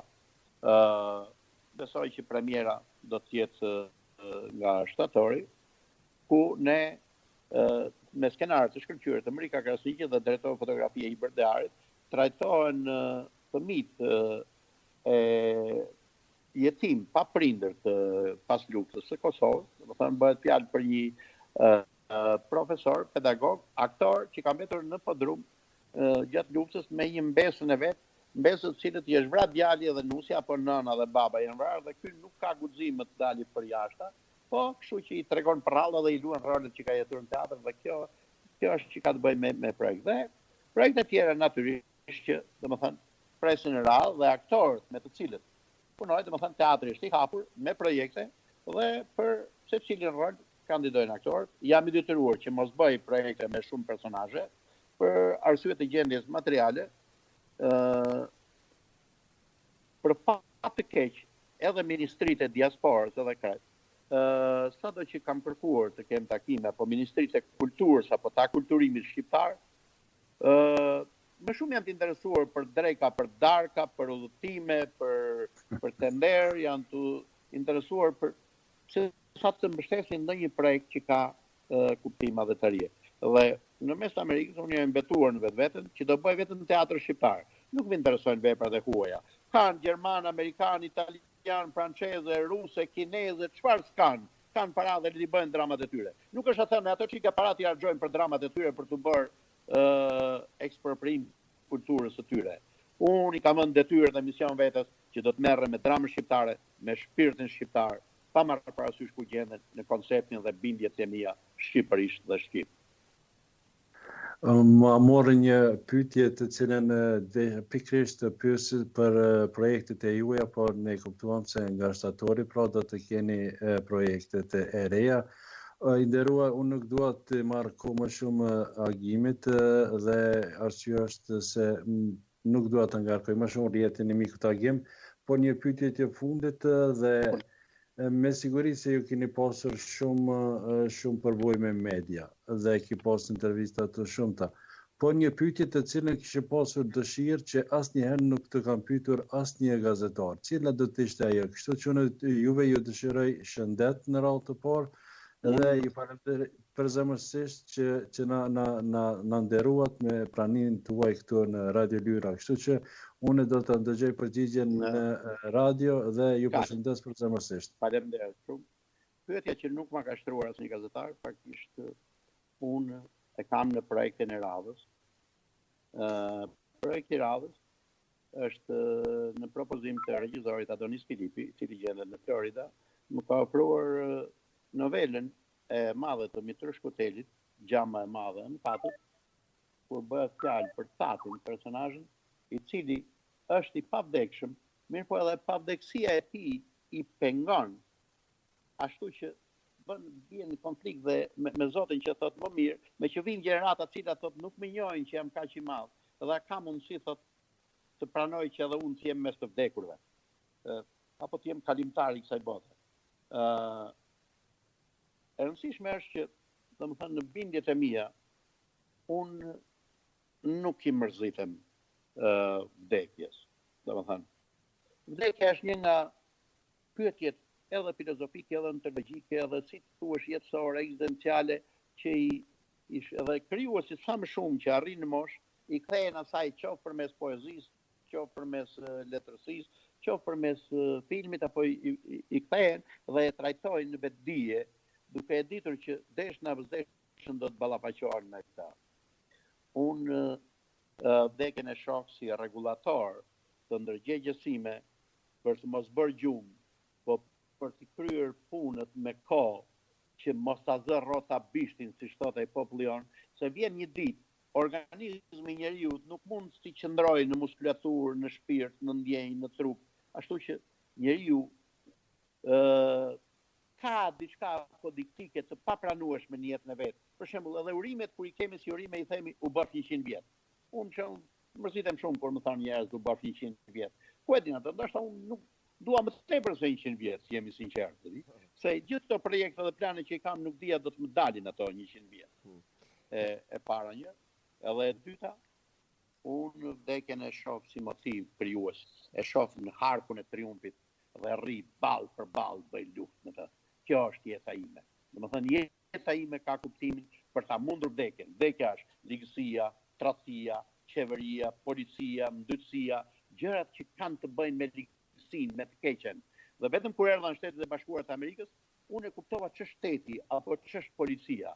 Të gjithë jetën e ishim mësuar që policia është diçka e ndyrë, diçka e ligë, diçka që i dëmton njerëz, i shkel, i rreh, i torturon, që u nxin jetën. Dhe kur erdha në Shtetet e Bashkuara të Amerikës, mërzot, unë kuptova që shteti dhe policia kishin qenë ato që duhet ta ndihmonin qytetarin, individin për t'ia zbukuruar jetën, natyrisht me ligje demokratike, dhe jo rastisht kushtetuta e Shteteve të Bashkuara të Amerikës i ka 31 amendamente, i ka 10 prej tyre për liritë dhe drejtat e njeriut, dhe të gjitha kushtetutat evropiane, mos them ato ballkanike, të cilat janë shumë me ligje neo-bizantine dhe nuk mund të jetë krahasim. Dhe vetëm këtu e kuptova ndjenjën e lirisë. Ç'është liria konkrete. Pra, babai im i ndjer, kur erdhi për herë të parë në Shtetet e Bashkuara të Amerikës me që kishin një motër të martuar këtu, erdhi dhe tha, më vjen shumë keq për babain tim, tha, që vdiq pa Amerikën. Dhe unë tani e kuptoj që mendoj që çdo njeri i lindur prej nëne dhe prej babe, jo prej sorre, po prej shkabe, ka nevojë dhe dëshirë ta ndjejë nga brenda lishmërinë dhe demokracinë njerëzore të kushtetutës së shenjtë të Shtetet Bashkuara të Amerikës, e cila është e pandryshueshme, është i libri i shenjtë.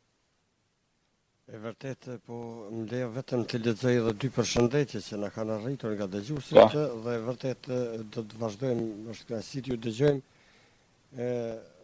Shkruan kështu Naim Behrami nga Gjermania, përshëndetje i nderuari Agim Gashi, të përshëndes ty dhe stafin tuaj të mrekullueshëm, e përshëndes përzemërsisht dhe Mysafirin tonë dhe tuajin ikonën e artit, pra dramatik z.Xhevat Limanin dhe shpresën. Faleminderit shumë i nderuari Naim. Edhe ne e përshëndesim pra Naim Behramin në Gjermani. Gjithashtu kishim edhe një përshëndetje nga Valbona Gashi Salihu, e cila do të i përshëndes juve, por një përshëndetje të veçantë për Mysafirin tuaj sonte, për artistin e madh z.Xhevat Limani. Faleminderit, përshëndetje gjithashtu. Faleminderit gjithashtu. Vërtet ju e preket pak si shkarazi kështu figurën cilën keni ndërtuar, pra figurën e të madhit Skënderbej, dhe ju e keni ndërtuar edhe me rastin e 100 vjetorit, do të thotë keni qenë së bashku me 100 kalorës të tjerë. Keni përshkuar për 3 ditë këmbën nga Struga në Vlorë. Në Vlorë. Vërtet çfarë përjetimi ishte ai? Po, mendoj që ka do gjëra që ndodhin vetëm një herë në jetë, që nuk janë teatr, që nuk kanë reprizë, që nuk përsëriten. Para se të vi 28 nëntori i 2012-s, do miqtë e mi në Strugë, me tyre Ajrush Miftari, Agim Gashi, ranë beset që çfarë mund të bëjmë diçka për 100 vjetorin e pavarësisë, dhe me që nga Struga dhe Ohri kishte 5 firmëtarë të pavarësisë së Shqipërisë, ishin 8 persona, atëherë kur shpall pavarësia e Shqipërisë në Vlorë, është një nga qytetet që bashkë me Elbasanin dhe Vlorën mund të krenohen me këtë numër të madh të prezencës së nënshkruesve. Mendova dhe ram dakord që të bëjmë së pari një vizitë prefekturave që na lidhin prej Strugës, siç ishte Elbasani, Fjeri dhe Vlora. Dhe me këto miqtë e mi ne shkuam para se të ndodhte projekti 6 muaj përpara, bëm një paramarrëveshje me to që a mund të vim me një, ideja ishte që të vim me 1000 persona të shkojmë, domethënë 1000 burra e gra, domethënë 1000 shqiptarë të shkojmë për Strugë për të kujtuar ato 100 vjet përpara se si shkuan para 100 viteve ata udhëtar. Dhe në promemorje të tyre, domethënë ram dakord edhe në Elbasan, ku do të ngrijej monumenti Aqif Pash Elbasanit, dhe me që në Pirë kisha punu shfaqjen Krimen dhe Shkim të Dostojevskit, po ashtu e njihja prefektin Batjar Zeqon, një burr shumë fisnik nga Kosova, me prejardhje nga Kosova, dhe po ashtu me Agronin në prefektin e Vlorës, ram dakord, dhe kështu që në pikat të trasha ne u morën vesh që do të nisemi, do të bëjmë një udhtim. Dhe ideja ishte, domethënë, sekrete që mbetet pak kështu intriguese. Vendosëm, domethënë, ishte ideja ime që unë e zhvillova, që të vishte Skënderbeu me kostum, Adem Jasharin me që kisha pajzin mund të ishin protagonist në shfaqjen time, dhe morëm po ashtu edhe një djalosh, Ylli Hana, të veshur si Ismail Qemali, injante Ismail Qemali nga Shqipëria, dhe morëm të 3 personazhe. Ajrush Miftari me vëllezërit e vet bën gati karrocën dhe u nisëm nga Struga me ushqime, me njerëz, një ditë përpara, një mbrëmje duke mundur frikën në Strugë, filluan njerëz të dalin për balkonën, për rrugë, në përces. Pra, u mund friga, por nuk na doli ashtu siç ishte, në vend të që të vinë 1000 burra, nuk erdhën aq shumë nga Struga, do të sa u friguan, sa kishin dilema dhe dyshime, janë çështje të tyre. Ne u nisëm, kaluam qaftanën pa kontroll, domethënë kaluam në anën tjetër kaluam kufirin e famshëm, të cilin gjithmonë e kemi pasur ëndër për ta shembur.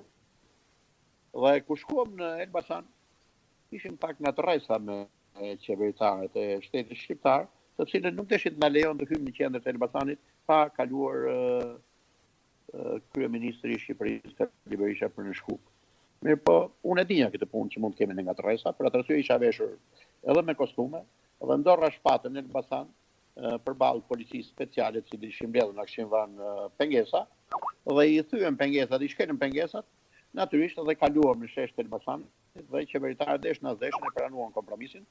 Më thonë nuk deshin që të na lënë të futemi në teatr ku mbaj një manifestim, dhe ne dorëzuam aty flamurin, edhe aty hymë me forcë, me që Gjergj Kastrioti nuk ka nevojë që të marrë leje në tokat e veta.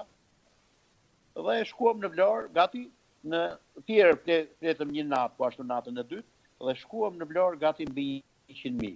Dhe e them me mburrje që neve ishim forca më madhe që shkuam për pambarësinë e Shqipërisë dhe u kthyem shumë krenar dhe shumë dinjitaz në përsëri në strug. Mirë po, e bukura ishte që ne në Elbasan në u bashkuan edhe një 10.000 të tjerë, në Fier në u bashkuan edhe një 30-40.000 të tjerë, dhe gjithë rrugës vetëm na bashkohesh dhe ne nga një prock e vogël u shndruam në një lumë të madh që mirrte përpara çdo gjë, dhe aty e kuptuam pastaj edhe pushtetarët në Vlorë Kret rrinin për kujdes, thashë vetëm keni kujdes mos shemni qytetin e Kret, se ishim një parë ushtrisore madhe, dhe të gjitha shoqëritë kulturore artistike që vinin nga Kosova, nga Maqedonia, unë i rreshtova ashtu që të gjithë u bëm në kolon, u bëm një lum i madh i gjakut të pambarësisë së Shqipërisë, dhe shkuam me nder dhe dinjitet për të dëshmuar edhe njerë se ne jemi bi të një gjaku, kemi një gjuhë dhe betohemi një flamur që Shqipëria të mos bjerë kurrë. Kjo ishte ideja e 100 vjetorit të pambarësisë, dhe pas kësaj, domethënë vazhdoi shfaqja e Gjergj Kastriotit Skënderbeu, të cilën unë e mbaj gjallë sot e kësaj dite, për një arsye se kam investuar shumë në atë shfaqje, dhe shfaqjen e bëra pas një 9 vite punë, Agim. Unë jam minjore si dramaturg, kam botuar gati mbi 25-6 drama, por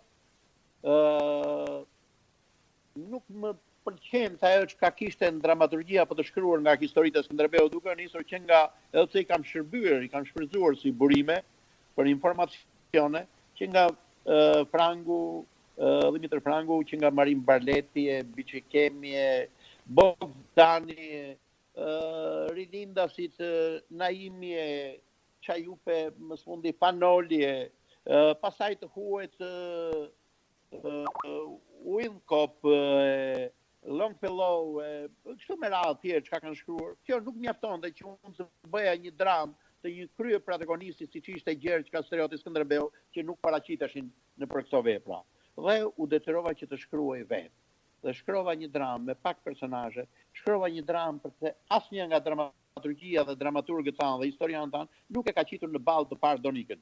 Dhe unë nxorra Donikën si personazh me që Gjergj Kastrioti, i madhi Skënderbeu, mbronte idenë, u martua theu një parim, një kod. Nuk u martua me mbretëresh të huaj, po u martua me mbretëresh shqiptare. Pra, mori Donikën e Arianitasve dhe kjo ide i shkon për shtatin më tepër bashkimit të Veriut me Jugun në idenë e madhe të bashkimit. Dhe e dyta, mbajti kuvendin e Lezhës, që është një nga shtyllat e shtetësisë, dhe një nga shtyllat e shtetësisë vazhdon pasaj me lidhjen e Prizrenit. Shtylla e tretë e shtetësisë është Kongresi i Manastirit, Kongresi i Alfabetit, dhe shtylla e katërt e pambarësia e Shqipërisë dhe kulmi apo quintessenca e lirisë shqiptare është luftra shqiptare të Kosovës dhe luftrave tjera të cilat ndoshta edhe janë të kryera. Mendoj që përmes dramës së Gjergj Kastriotit Skënderbeut, përmes gojës tij, unë trajtova një krye personazh i cili përveç se ishte i Zoti në shpatime, në heshte, në ushtre, në mbrojtje, në strategji, në vepra, që i mundi të gjithë lavdërtarët e pryrë të Azisë të Afrikës në arenë, ai komunikonte me ambasadorët e huaj, me përfaqësuesët e huaj, edhe pa përkthyes në 7 gjuhë. Domethënë ishte një njerëz që fliste 7 gjuhë.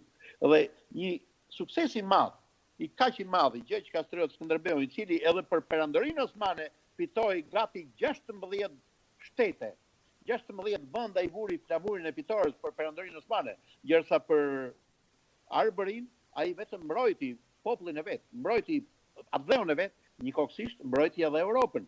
Pra, ai është ideatori i parë i ushtrisë së themelimit të NATO, siç është sot, me që Gjergj Kastrioti në ushtrinë e vet kishte 17 lloj kombesh prej galve, holandezve, venedikasve, napolitanve, austriakve, tribalve, e këtë shumë e radhë. Ai kishte shumë popuj, domethënë krijoi ushtri me popuj të ndryshëm për të marrë në mbrojtje popuj dhe shtetet e vogla apo të rrezikuara. Kjo ishte ideja shumë e madhe dhe mbi të gjitha që më la përshtypje nga arkivat ishte palja e trasarëve dhe mercenarëve nga vetë Gjergj Kastrioti. Domethënë, strategjitë të cilën më vonë e vuri në zbatim edhe ushtria shërbimtare e Kosovës, që ai nuk lejoi që të vriten gra, të vriten fëmijë, të vriten shtatë për mbrojtur, sa që Gjergj Kastrioti shkoi edhe më lart, i falte të gjithë ata që i kërkonin dy luftim, i falte vetëm e vetëm duke dhënë rast që edhe njëra që të shërben atdheut, apo siç thoshte ai vet, lerni thoshte se nuk janë në gjendje të luftojnë më. Lerni se ata janë të mundur një herë dhe nuk kanë më dinjitet për në betejë.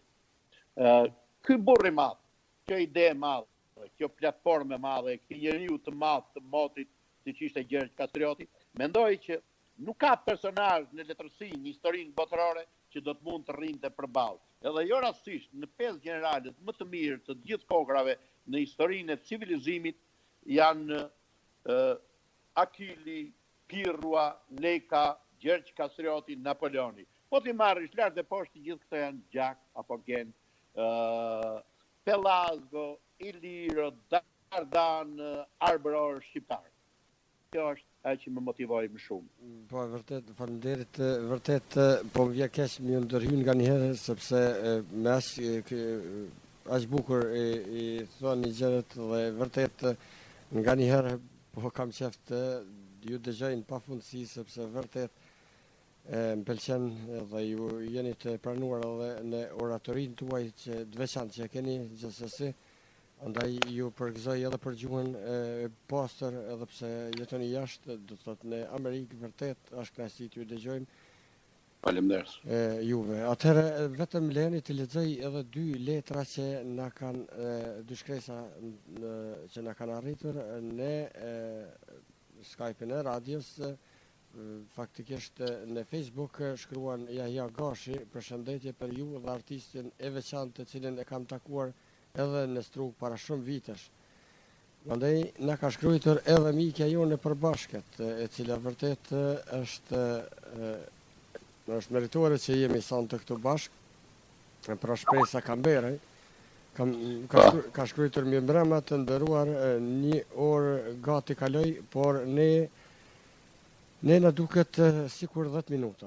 Sikur ne staf, vërtet sikur se në stafin ton, po thot besoj edhe dëgjuesve tjerë në këtë mbrëmje jemi duke ju dëgjuar rrëfimet e ikonës të aktrimit të z.Xhevat Limani.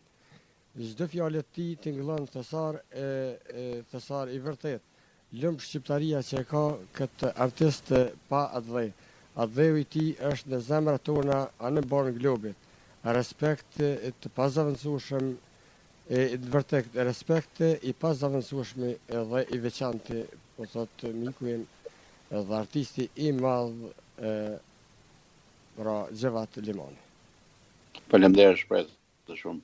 Vërtet e falenderoj edhe pse ndoshta e ngatrova, mundova të lexoj bukur, por ja që nganjëherë edhe emocionet e bëjnë të veten, vërtet s'kam se si të mos kem, është e vërtet, por nuk kam emocione të tilla shpesh, por ja që një figurë çfarë kam përballë vërtet më bën që të kem emocione dhe si të mos kemi, kur vërtet një jetë të tërë është duke ja udhëruar artet dhe jo vetëm artet skenik, artet të filmit, artet, por përgjithsisht mund ta quajmë edhe, jo ta quajmë, po edhe artet të shkruarit, edhe historiografisë në forme dhe çdo gjë që ka lidhje me atdheun dhe dashurinë ndaj atdheut. Vetëm lejo të lexoj, më duket e pas kemi edhe një përshëndetje këtu apo një shkresë, gjithsesi na shkruajnë pra Gjeladin Mortezi nga Franca shkruan përshëndetje për ju, përshëndes me përshëndetje të veçantë artistin e mrekullueshëm, i dëshiroj shëndet dhe shumë suksese. Ky është nga Presheva, por jeton në Francë. Mandej kemi edhe një përshëndetje nga Gjermania, në Vermecini, Omik, përshëndetje për ty dhe Mysafirin e të uroj punë të mbarë, shkruan z.Xhevat.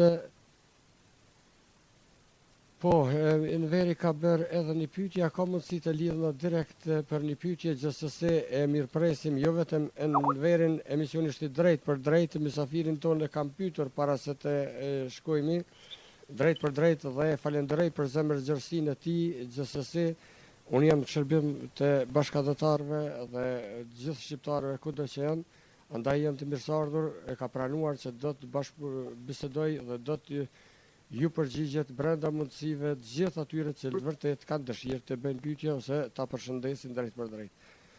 E vetëm të njoftoj e nderuari zoti Xhevat dëgjuesit që emisioni është i drejt për drejt, ju mund të kontaktoni dhe mundësia për të bërë pyetje të drejt për drejta ose për të lidhur drejt për drejt është nëpërmes Skype të radios.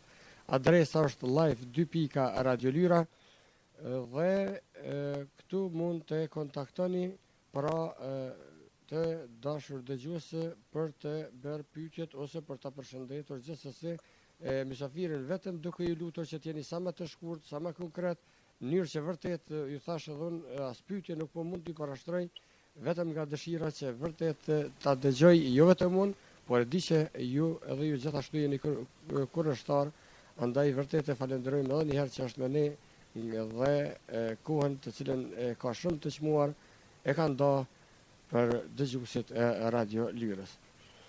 Atëherë të nderuar i zoti Xhevat, nëse më lejoni ta bëjmë një shkputje të vogël për një 3-4 minuta, do të kisha dhuruar një këngë që para se të futemi në emision shpresa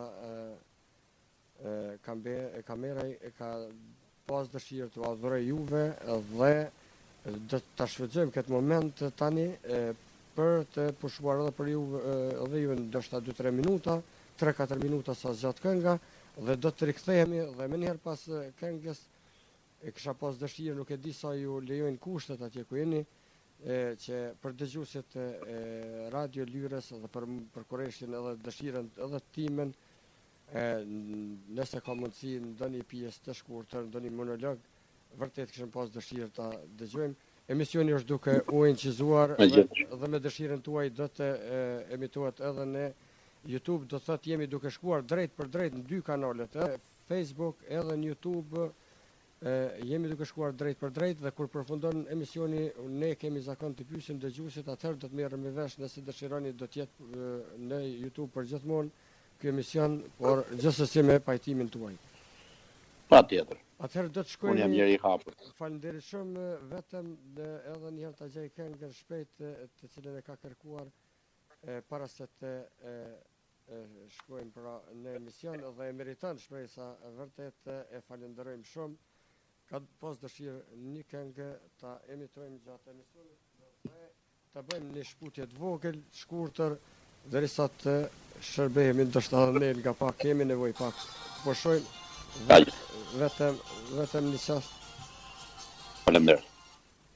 Vetëm pak sekunda dhe do të rikthehemi. Faleminderit shumë, atëherë po shkojmë pra me këngën të dashur miq, jemi drejt për drejt në emisionin e rregullt pra mbrëmja artistike, shpresoj dhe jam i sigurt që jeni duke kaluar bukur me Mysafirin ton, me ikonën e artit skenik dhe të filmit gjithsesi, me të madhen pra Xhevat Limani. Atëherë do të shkojmë me këtë këngë në vazhdim dhe për pak minuta do të për një 2 minuta diçka do të rikthehemi. Miq të nderuar, u rikthyem, jemi drejt për drejt në valët e Radio Lyrës, jemi në emisionin e rregullt javor, pra mbrëmja artistike, jemi së bashku me Mysafirin e sonte që e kemi, është ikona apo mbreti i aktrimit, vërtet artisti i merituar i nderuari Xhevat Limani, cilin e falenderojmë. Dhe vërtet jam duke parë vazhdimisht orën, siç e tha edhe Mika shpresë, minutat po më duket po ikin shumë shpejt. Besoj që nuk jeni lodh i nderuar Xhevat Jo, përkundrazi, profesioni im është folurit. Faleminderit shumë, vërtet është kënaqësi, na shkruajnë edhe në privat shumë dëgjues, ju përgëzojnë dhe ju falenderojnë që keni gjetë kohë që të na kënaqni, të kënaqni vërtet zemrat e mërgjimtarëve kudo që janë, sepse kanë nevojë për të dëgjuar një gjuhë kaq të bukur çfarë flisni ju, me vërtet edhe shprehjet, por gjithsesi edhe për veprat tuaja dhe punën tuaj të pakursyer që keni bërë, edhe për që gjithmonë është në shërbim të çështjes kombëtare. Atëherë, nëse keni mundësi, vërtet kishim pas dëshirë të dëgjojmë diçka nga ju, apo ne kemi në YouTube materialet tuaja, por si të dëshironi, nëse keni mundësi, do të kishim shkuar edhe drejt për drejt. Po, patjetër. Jo, faleminderit. Nëse më lejoni, unë do të bëj diçka që nuk është as në YouTube, as në atë. Diçka që është institucioni janë shpirtrar i përjetshëm, gjua shqipe. Është një poezi shumë e fuqishme, simbolike, bilbilit të gjuhës shqipe, Mallit Naim Prashëri, dhe unë kam dëshira të deklamoj për të gjitha nivelet, për të gjithë prej të fëmijët edhe gjerte të moshuarit, që t'i kënaq të gjithë, dhe mos jetë vetëm e një kashe, jo dramatike, jo lirike, jo, po t'jetë, domethënë, diçka e shenjtë për të gjithë, që u përket të gjithëve. Dhe mendoj që nuk dia do të ke mundësi, vetëm t'ju ndërprej pak, po nuk dia do të ke mundësi, nëse do të ke mundësi t'ju përcjell me një vijë muzikore, ndoshta kishte qenë pak më. Po, mund të flishoni diçka lirike, nëse keni diçka lirike. Do të munduam të gjejmë diçka këtu, dhe në mënyrë që të vërtet kur t'jeni gati mund të më thani. Mendoj që gjua është ka e shenjtë, dhe kam dëgjuar shpesh edhe në jetën time, në përvojat e mia, shpesh aktorë them, po pse flisni një gjuhë lokale? Jo, thotë, nuk mund ta mësojmë gjuhën. Kam pasur raste shumë në jetën time që nuk mund të flasim një gjuhë letrare. Mendoj që është një tërheqje, një dobësi, një shantazhim shumë i dhëmshëm, dhe këto lojrat e dyta që po bëhen sot në skenën shqiptare, mendoj që nuk i përkasin konceptit dhe sistemit të menduar shqip, siç është sulmi ndaj gjuhës, apo unë e di që francezët kanë një 200-300 vjet gjuhën letrare, dhe ende ka vende me të tjera ku mbizotrojnë dialekte e sende, dhe gjua është proces i gjallë, dhe mendoj që gjua shqipe, gjua letrare aktor, ka marrë parasysh që duhet të dinë natyrisht edhe dialektet, duhet të dinë 2-13 dialekte, folme ndryshme, se varet si bien karakteret e personazheve, por aktorët duhet patjetër dhe administratorët të flasin gjuhën letrare, gjuhën shqipe. Dhe jo rastësisht në këtë, unë e i vë theks të veçantë gjuhës, dhe ata aktorë, të cilët për mua thonë, unë jam aktor shumë mirë, vetëm që nuk di të flas mirë shqip, apo nuk di si përcyp rrokjet akret, mendoj që nuk janë aktor. Për aktorin nuk duhet të ketë pengesa të ngjyrimeve emocionale, të fjalëve, të mendimeve, të shprehjeve, të lojës, të strukturës së të menduarit dhe të shprehurit në fonologjinë e gjuhës shqipe. Mendoj që aktori gjithsesi duhet gjithmonë ta ketë të mprekur tekun e shpatës së fjalës së tij, me që fjalët kanë shumë ekstreme, fjalët kanë shpirt, kanë trup, kanë këmbë, kanë duar, kanë gjokse, kanë brinj, dhe varet se si kapen dhe si përdoren, si vjen në shërbim, dhe fjalët në gjuhën shqipe duhet të jenë të shenjta, mos u shkaktojmë ne më tepër plagë se ç'duhet. Prandaj është një punë e madhe që u përket gramatologëve, linguistëve, gjuhëtarëve, poetëve, shkrimtarëve, artistëve, të cilët të gjithë duhet japin më së fundi edhe administratorëve shtetëror. Në Shtetet e Bashkuara të Amerikës, për shembull, po të shkruash një letër që nuk është në kursin e drejtshkrimit, me norma të drejtshkrimit, të japin dënime. As edhe etiketat e makinave ku shkon të parkingut, nëse ti kanë shkruar gabim, domethënë nuk të pranohen.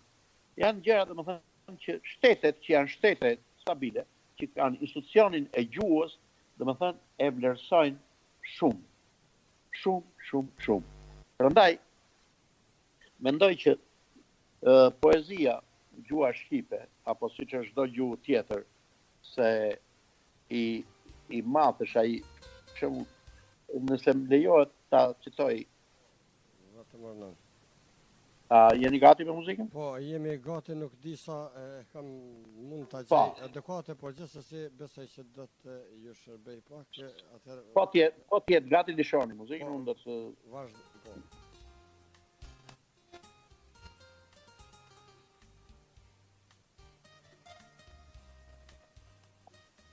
Gjuha shqipe. Vledhër shqiptar.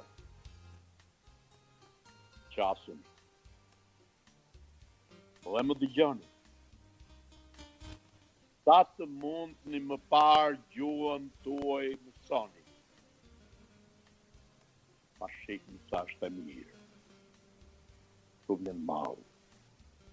E dëshirë. Gra. E burra. Dhe ju vasha. Ju pleqë të uruar. Dhe ju plaka zëtrasha mos rrini pa mësuar. Këtë gjuhë të flasim. Këtë zë ta këndojmë. Gjën ton ta qasim, të huajnë, ta dëbojmë, se gjuhë e Shqipërisë është gjuhë e Perëndisë.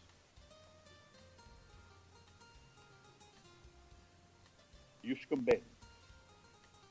Dhe ju male. Ju lumejnë të kulluar.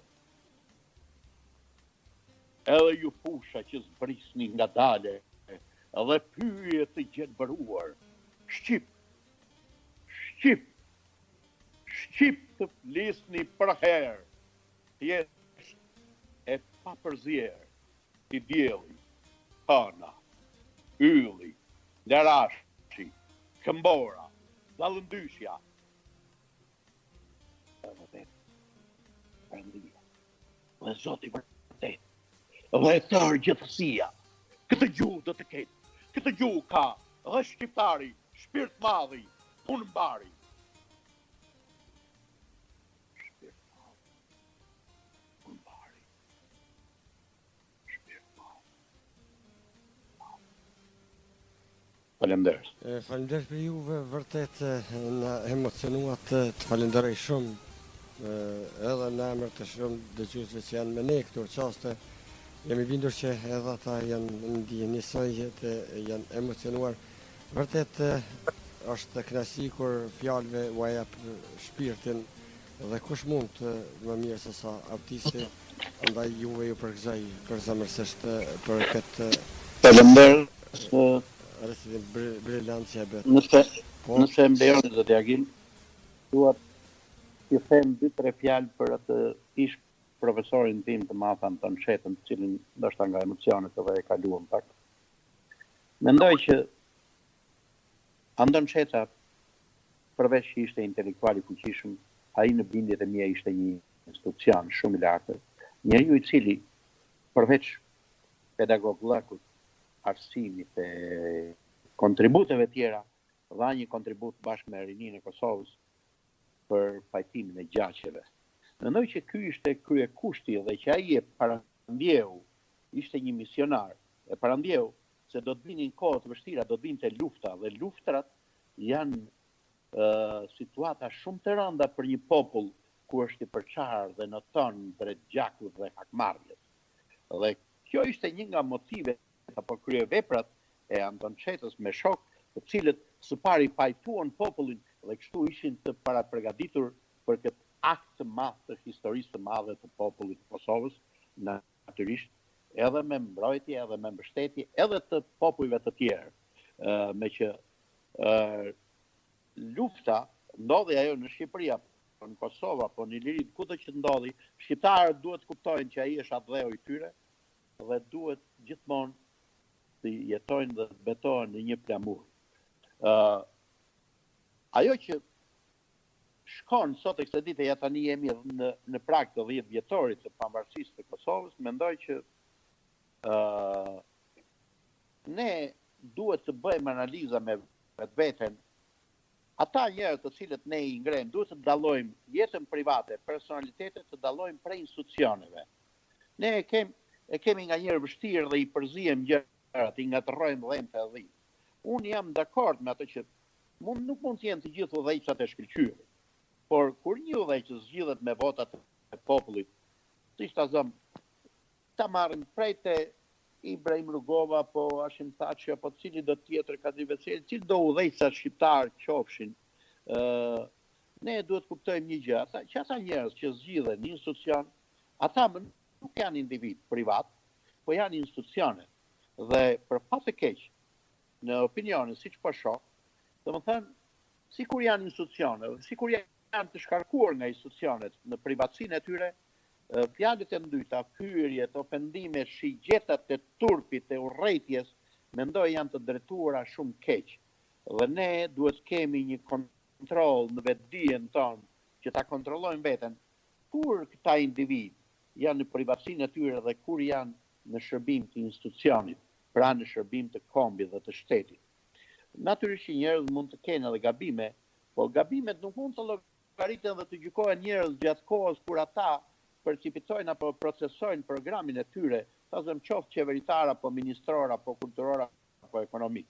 Dhe mendoj që ne kemi nevojë për më shumë durim, për t'i analizuar gjërat, për t'i parë gjërat. Këtë e them edhe nga përvoja ime, unë shpesh herë ndodh që jap shfaqje në shumë vende dhe ka vende ku më duart trokasin, ka njerëz që ndoshta edhe nuk janë dakord me artin tim, me qëndrimin tim.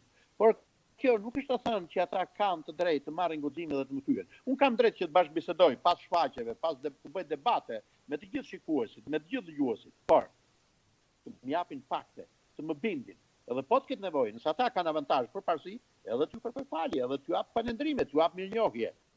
Por jo të prezantohen me nofka të ndryshme, me tituj duke u fshehur prapa maskave dhe duke marrë guximin të thonë fjalë të rënda që jo një aktori apo një udhëheqës nuk ja ka ënda, por nuk do t'ja kishte ënda as një fëmijë i cili ende nuk e di që është institucioni i përgjegjësisë. Mendoj që përgjegjësia institucionale duhet të mbillet në bindjet e shqiptarëve dhe atë të mbillet mirë. Dhe njeri, para se të drejtohet dikujt tjetër, duhet të marrë të shembullin e Goethes, që gjithmonë para se ti flasësh, ta gjykosh, ta akuzosh dikon, të pari vere veten në pozitën e tij. Dhe kur njeriu, domethënë, ta rigjykojë, ta ripozicionojë veten në emër të tjetrit, atëherë do të ishte më lehtë për t'i matur fjalët. Se fjalët, siç e shihni Perëndia njeriu, i ka dhënë 2 trure, 2 veshë, 2 sy, çdo gjë i ka dhënë nga 2 krahë, këmbë, vetëm gojën ja ka dhënë një dhe të vetme. Dhe prandaj njeriu duhet mendohet nga 2 herë, të shohë 2 herë, të dëgjojë 2 herë, të gjykojë 2 herë, dhe të flasë 1 herë. Se kur flitet 1 herë, nuk ka më kthim prapa. Prandaj insistoj në atë që njerëzit, individët duhet të jenë të përgjegjshëm para fjalës. Profesori im i nderuar, i përjetshëm që është shpirti i tij, mendoj që e kishte këtë virtyt, këtë cilësi të madhe, e kishte, dhe unë të jemi sinqert, në një moment kur ashtë një 33 ditë në burg për do arsye që për shkiti makina shkrimi të konkluzave politike, të trakseve, dhe profesori nderuar Anton Çeta më mori 100 ditë në shtëpi dhe unë gati u bëra shumë i afërt me të madhin Anton Çeta. Dhe mendoj që në Kosovë ende ai nuk e ka zënë vendin e merituar, po shoh në një parkopshti atje, është një skulpturë e tij në vend që të ngrihet një përmendore 40 metra deri 100 metra e lartër të përndriturit shpirt ndritur i mendje mallit Anton Çeta. Mendoj kjo është një nga detë të cilët mendoj që Ministritë e Kulturës dhe Arsimit është më mirë të mbjellin historinë, t'i vënë gjërat, t'i vënë gurë themelet e historisë ashtu siç duhet, sesa të krijojmë herojnë të shpifur, të trilluar apo edhe të ngatëruar në për turbulira të ndryshme. Mendoj që duhet jemi më të përgjegjshëm për fjalën tonë. Gjithsesi, kemi edhe një dëgjues tani me ne, po është nga vendi i punës me siguri dhe pak zhurmë, po dëgjohet, po gjithsesi lejohet pasi që është në punë. Mirëmbrëma dhe mirë se erdhe i nderuar Agim, është pra Agim Zekan nga Suedia. Po, mirëmbrëma Radio Lyra, mirëmbrëma i nderuar Agim Gashi. Përshëndetje edhe për të ftuarin tuaj në studio, të nderuarin z.Xhevat Limanin. Faleminderit. Kisha një pyetje, kërkoj mirë kuptim në qoftë se ke mundësi të më përgjigjesh. Jam shumë kurioz të di për figurën e Satë Pash Toptanit, në cilin vend rreshtohet e Satë Pash Toptani, sepse e dim se është një figurë komplekse dhe kontroverse e kohës.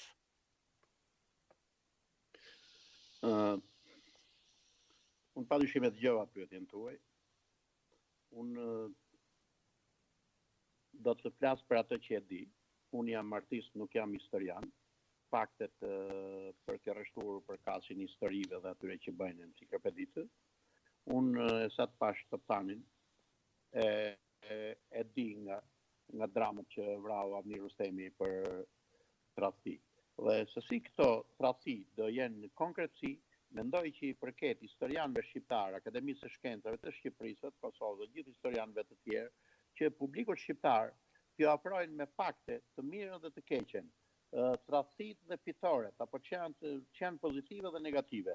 Dhe vetëm atëherë, mendoj që duhet të shihen në dritën e plot të fakteve, dhe faktet dhe dëshmit historike i detyrojnë që njerëz dhe të ndrojnë mendime dhe opinione.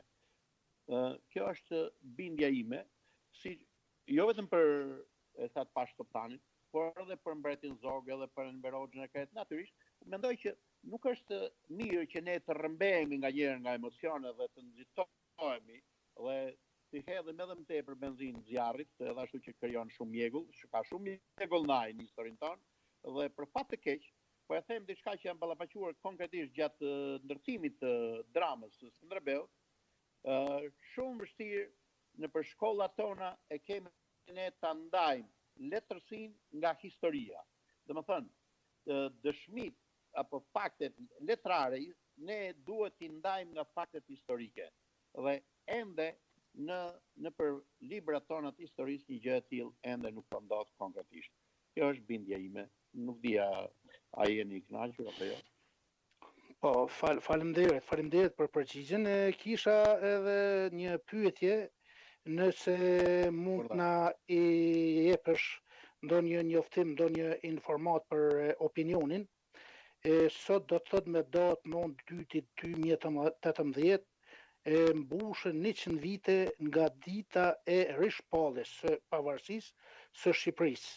Dhe thuhet se vendi për rishpalljen e këtij akti sublim u zgjodh Gjakova. A jeni ndjeni për këtë çështje, nëse ke mundësi shkurtimisht ma japësh një përgjigje?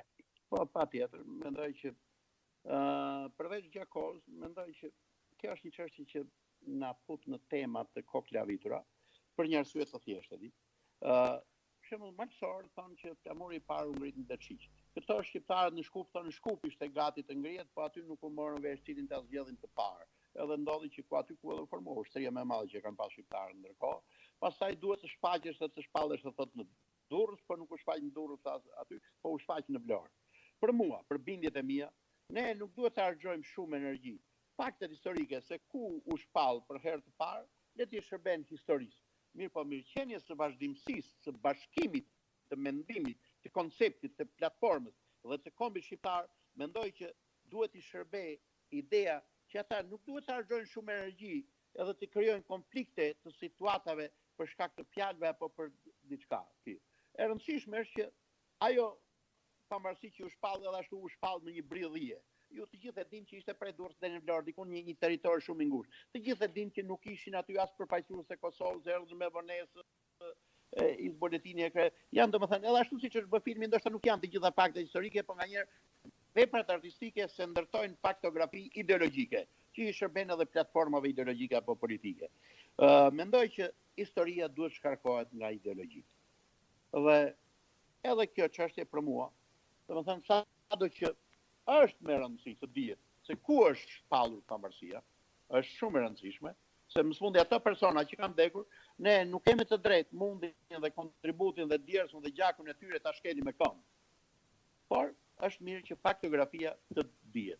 Dhe unë ju bëj thirrje akademikëve, historianëve që mos harxojnë energji me gjëra të skajshme, gjëra kështu ekstreme, po domethënë ta kanalizojnë dhe ta orientojnë, ta sistemojnë historinë tonë me faktografi reale dhe konkrete. Kjo është bindja ime.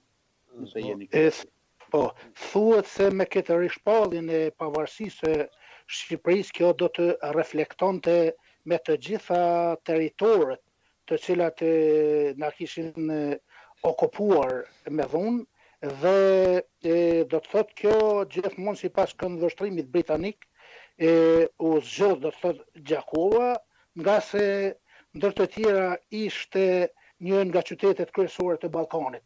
Kështu fut në këtë historikun e kësaj date të shënuar. Po, Miko, Agim, të falenderoj shumë që po vërtet jemi në një sferë tjetër. Mysafiri ynë është aktor, është artist dhe vërtet nuk po dua të them që nuk ka një hërin këtë drejtim, megjithatë e tha dy herë që vërtet këtu janë çështje të historianëve dhe ne kemi dëshirë të flasim për artin sonte. Dhe jo vetëm sonte, por gjithmonë në mbrëmjen artistike dhe emisioni është i ndërtuar për me artistë dhe me njerëz të cilët vërtet po lanë gjurmë vazhdimisht. Ty të falenderoj që jemi ne, të falenderoj që vërtet të kontribuon vazhdimisht në emisione. Nëse s'keni për të shtuar edhe diçka, atëherë ju dëshiroj një natë mirë, sepse dhe ashtu jemi ka fundi emisionit. Urna. Po jo, faleminderit, kërkoj mirë kuptim se më të vërtet unë dola jashtë pak nga tema, po isha pak të kurioz. Përshëndes të ftuarin dhe i uroj shëndet dhe suksese deri në përjetësi. Faleminderit shumë. Natën e mirë, të falenderojmë edhe juve, falenderojmë që jeni me ne dhe që u inkuadruat gjithsesi. Ju dëshiroj një mbrëmje të bukur dhe punë të palodhje atje, sepse jeni në vendin e punës së di. Faleminderit edhe një herë. Natën e mirë, miku i nderuar Agim. Natën mirë, gjithat mirat. Gjithat mirat. Pra, ishim edhe me Agim Zeka në Suedi, e nderuari miku Xhevat, besoj që i kuptoni njerëzit vërtet kanë shqetësime. Unë jam një hapur dhe ato gjëra që i di i themen. Po, atëherë nuk dyshoj në gjërat që i dini edhe këtu e di që i dini edhe gjithat, po gjithsesi vërtet kam dëshirë të përmbohemi dhe të jemi brenda atyre sozave cilat është edhe natyra e emisionit edhe e Mysafirit. Pra, ju jeni të thirrur më shumë për artin, nuk do të thotë që nuk i dini. Nëse ka mundësi këtë kohë në fund ta shfrytëzojmë për projektin e Skënderbeut, për projekte shumë për film, për shfaqje për Skënderbeun, dhe nuk bëhet asgjë, vetëm ka llapen për kape. Gjithsesi do të vazhdojmë në rreth, do të zgjasim edhe për një 5-6 minuta ose 10, nëse jeni edhe ju dakord, pasi që mora edhe një dëgjues tani.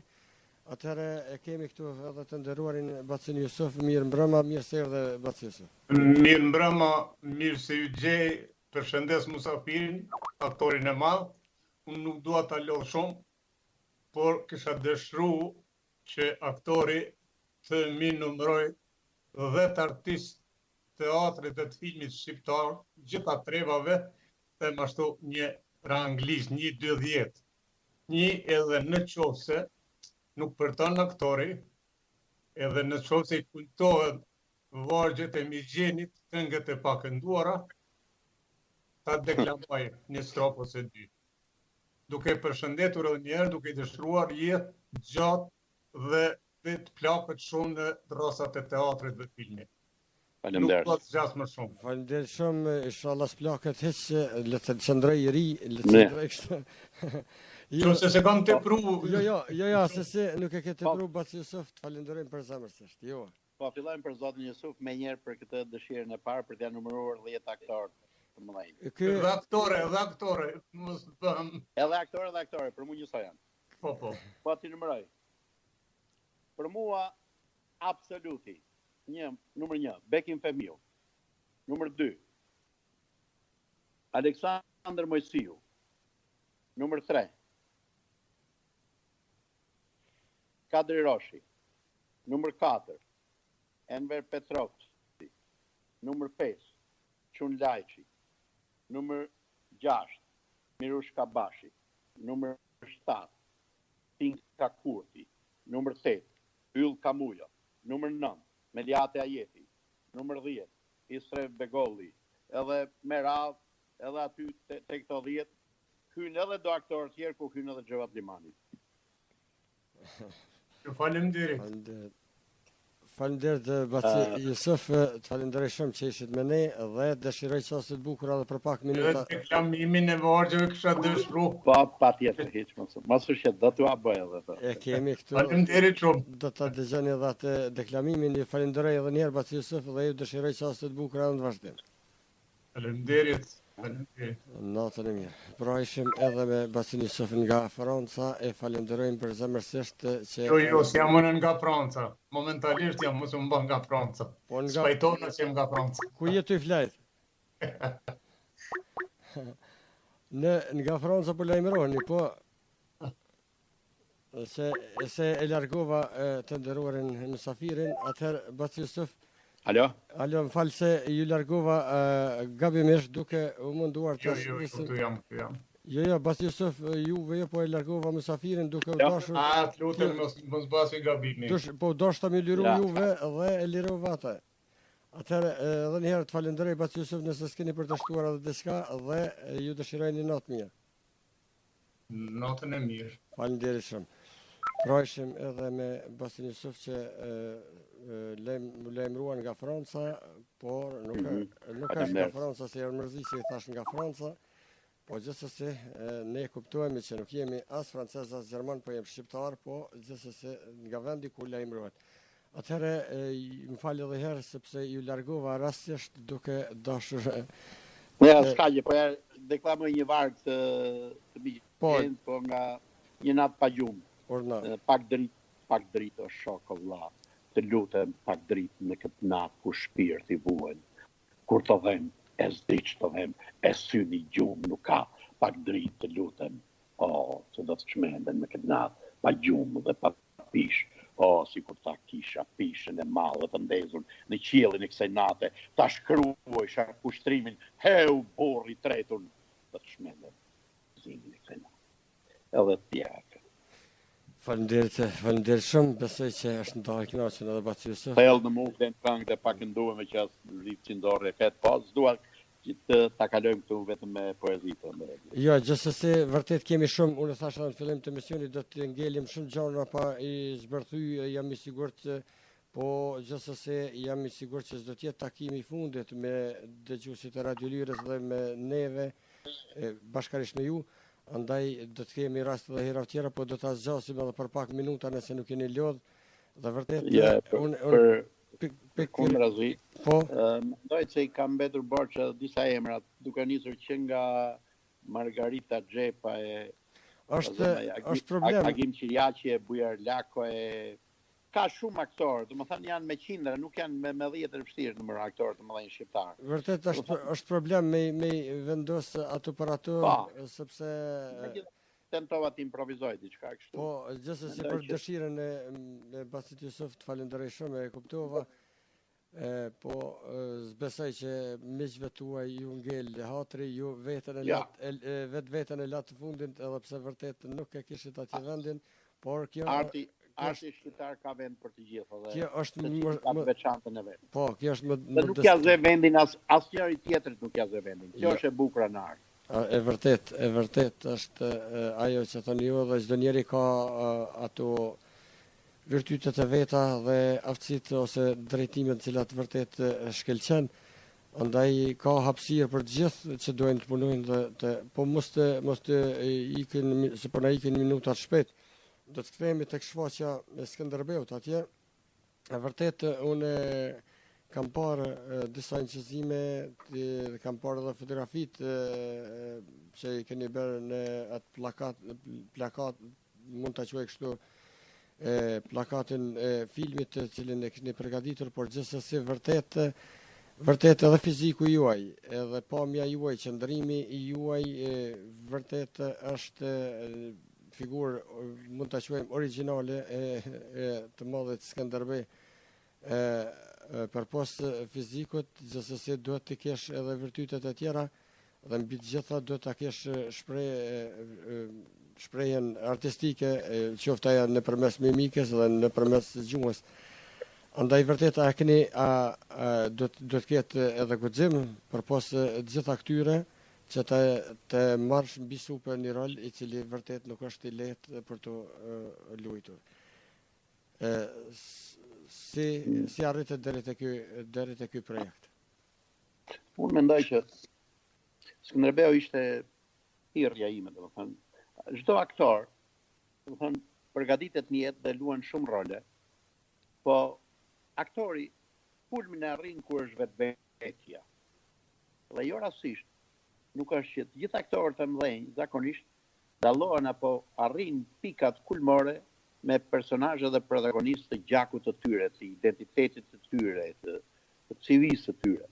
Dhe unë kam luajtur gati 100 sa premiera, vepra të huaja që prej te Eskili, Euripide, domethënë deri tek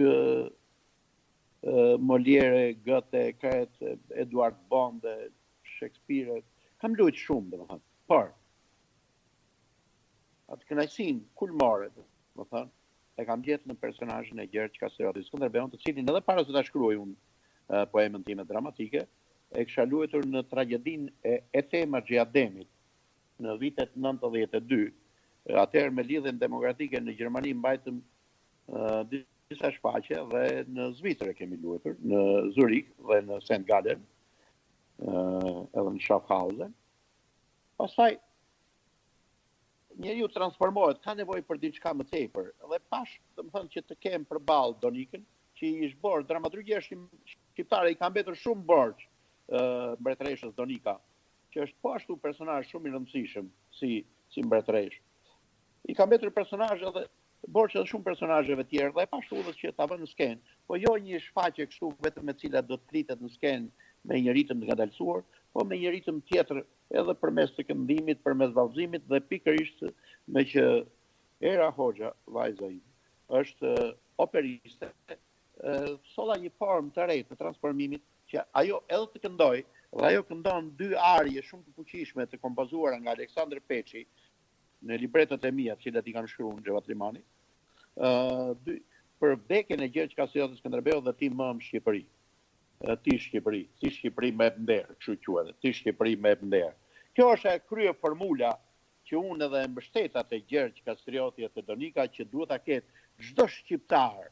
Kjo është krye formula e pagëzimit shqiptar. Ti Shqipëri me nder. Dhe e bazuar në këtë logjik, në këtë silogjizëm, në këtë shtrap të djepit të veprimit dramaturgjik, unë ngrita krye personazhin e Gjergj Kastriotit, një burr jo vetëm që dinte të luftojë me shpatë ditë e natë, po i cili dinte edhe ç'është dashuria, edhe ç'është mbretëria, edhe ç'është strategjia, edhe ç'është politika e huaj në kohën e turbullirave kur politikat ballkanike, domethënë të gjitha kacavirreshin dhe vetëm gjaku arbëror ishte në rolin e viktimës, gjërsa imperatoria osmane i kalonte kështu të tjerë to pa derdhur pikën e gjakut, atë Greqia, Serbia, Bullgaria, Bosnia, e ka edhe një vend tjetër që nuk njiheshin fare në kartë të dheut.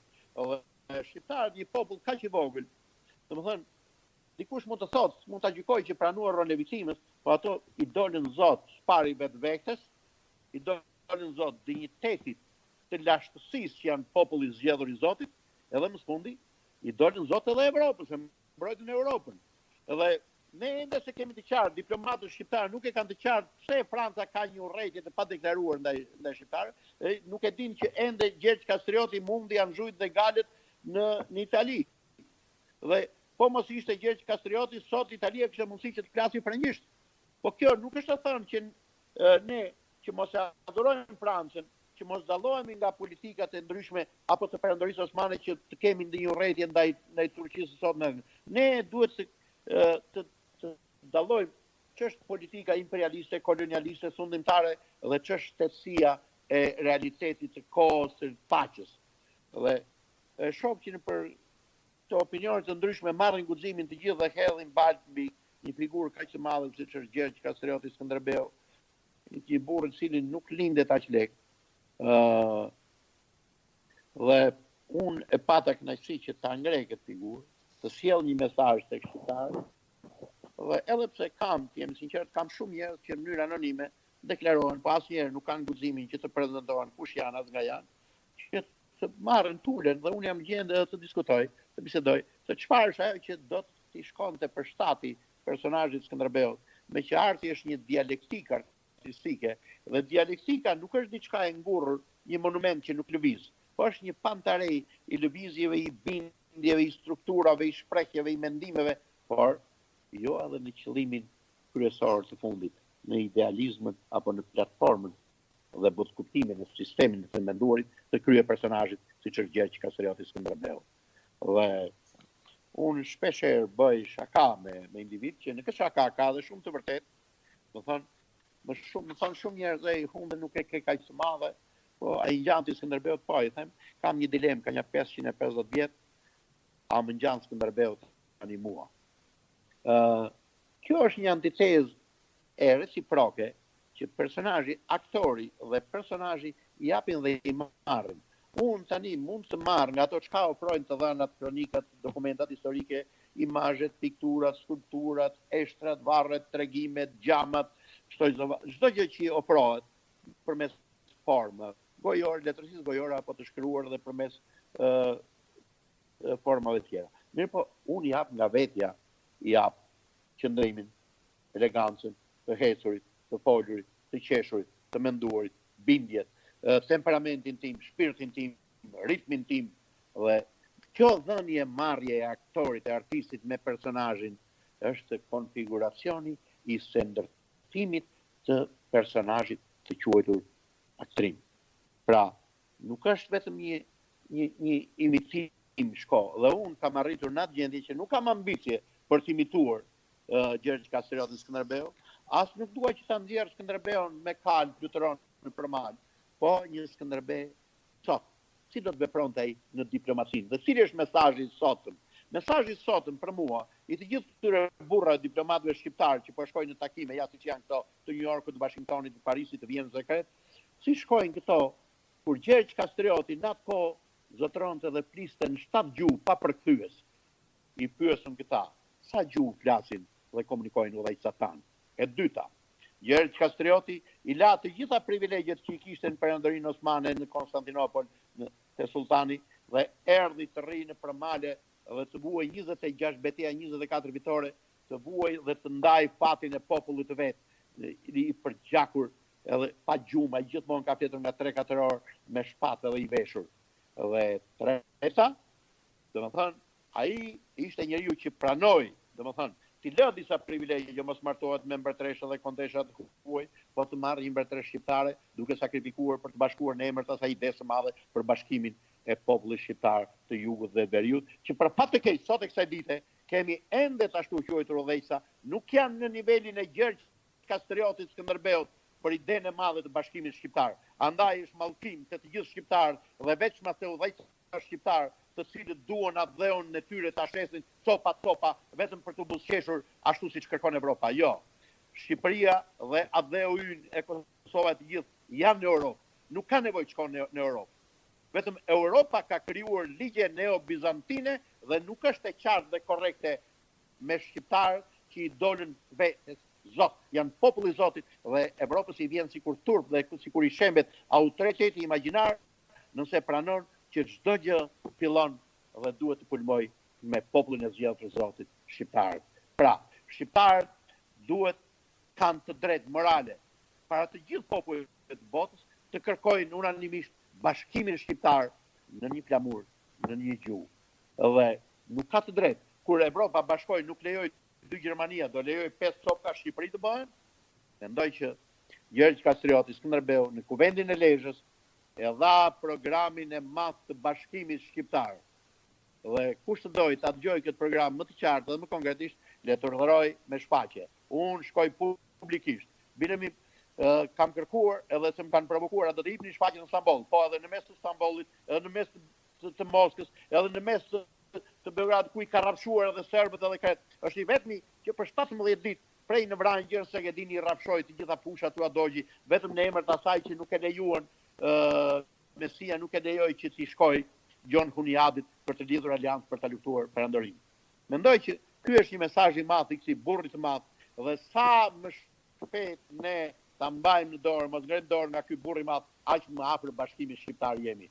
Ky është krye heroi kombëtar dhe të gjithë ata njerëz të cilët duan ta shajnë apo kellin bal, le të deklarojnë publikisht sa para duan, sa flori, ku shiten, do t'i shesim ato çika pasuri që i kemi, t'i paguajmë këta mercenarë dhe shpirtshitur, vetëm e vetëm le ta lënë krye heroin, shpirt hyjnorin e madh Gjergj Kastriotin aty ku është, në pronë të hyjnive, në pronin e tij hyjnor.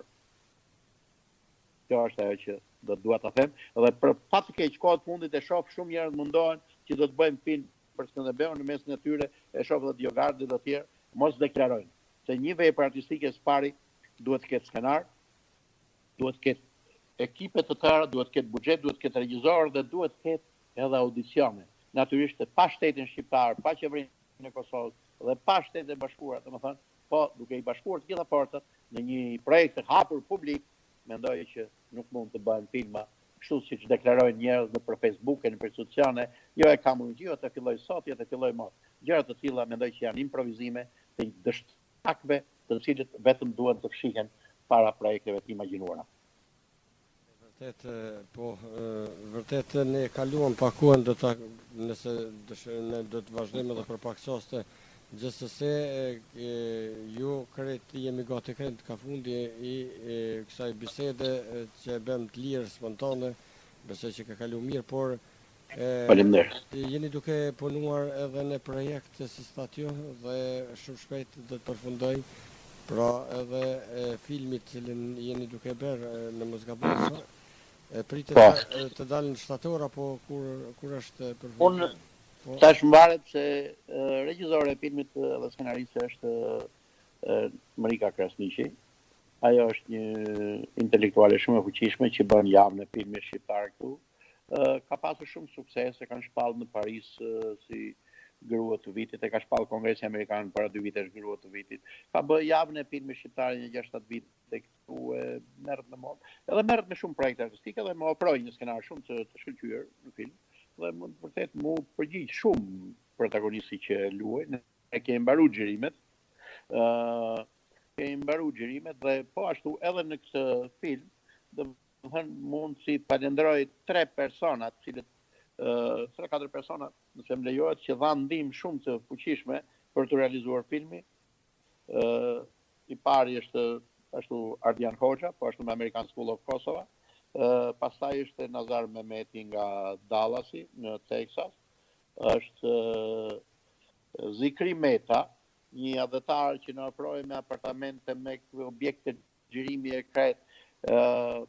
Pastaj familja ime dhe shumë adhetarë të tjerë që unë i falenderoj me të gjithë, por mendoj që ka shumë gjëra për ta. Në anën tjetër, mendoj që projektet e filmit, nëse arrin që të montohet filmi dhe të shfaqet në për kinema, natyrisht se për në televizion do të jetë për festivale, ne kemi ambicie për të ardhur në festival të Cannes, të Berlinit, të Venecias, të Sarajevit, dhe në festivale tjera amerikane, pse jo edhe gjë në festivalin e Hollywoodit, aty ku janë gjërat.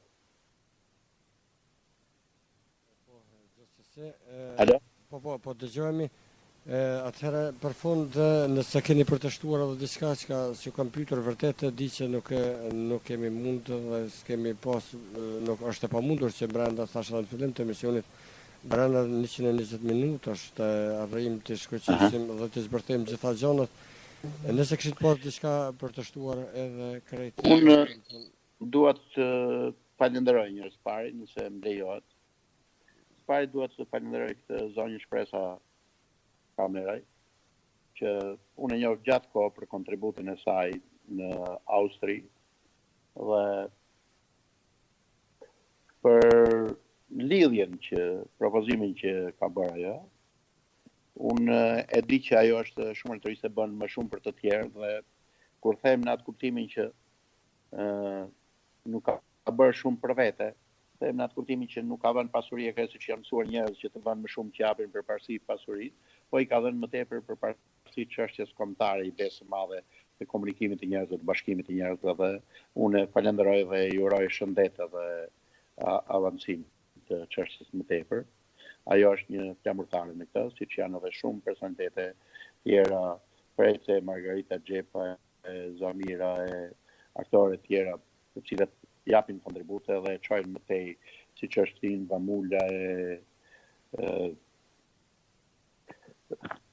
këngëtarë tjera, Rita Ora e këtë që do kanë kuptime dhe janë metaforët të identitetit dhe të zhvillimit kultural shqiptar. Gjithsesi, ne ju presim edhe hera tjera, besoj që me projekte të reja dhe gjithsesi çdo herë keni derën hapur.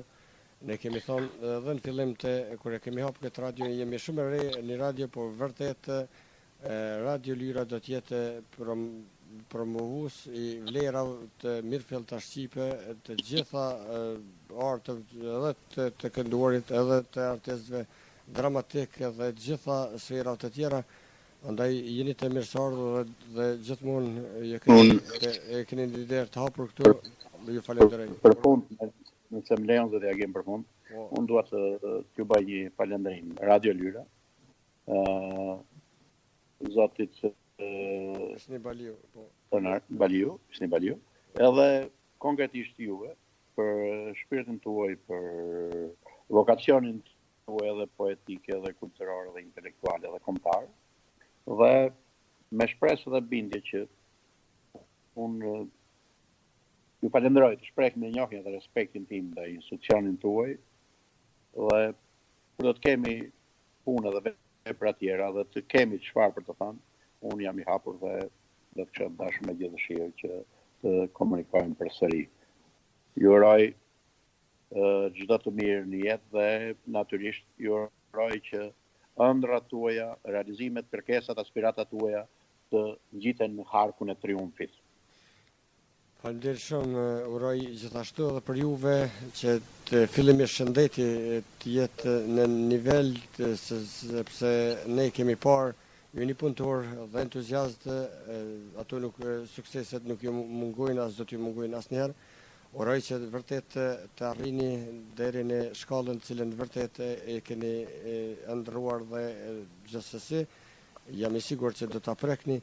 Andaj me gjithë zemër ju falenderoj edhe një herë në emër tim, në emër të stafit, në emër të qindra dëgjuesve që ishin me ne deri këto qaste.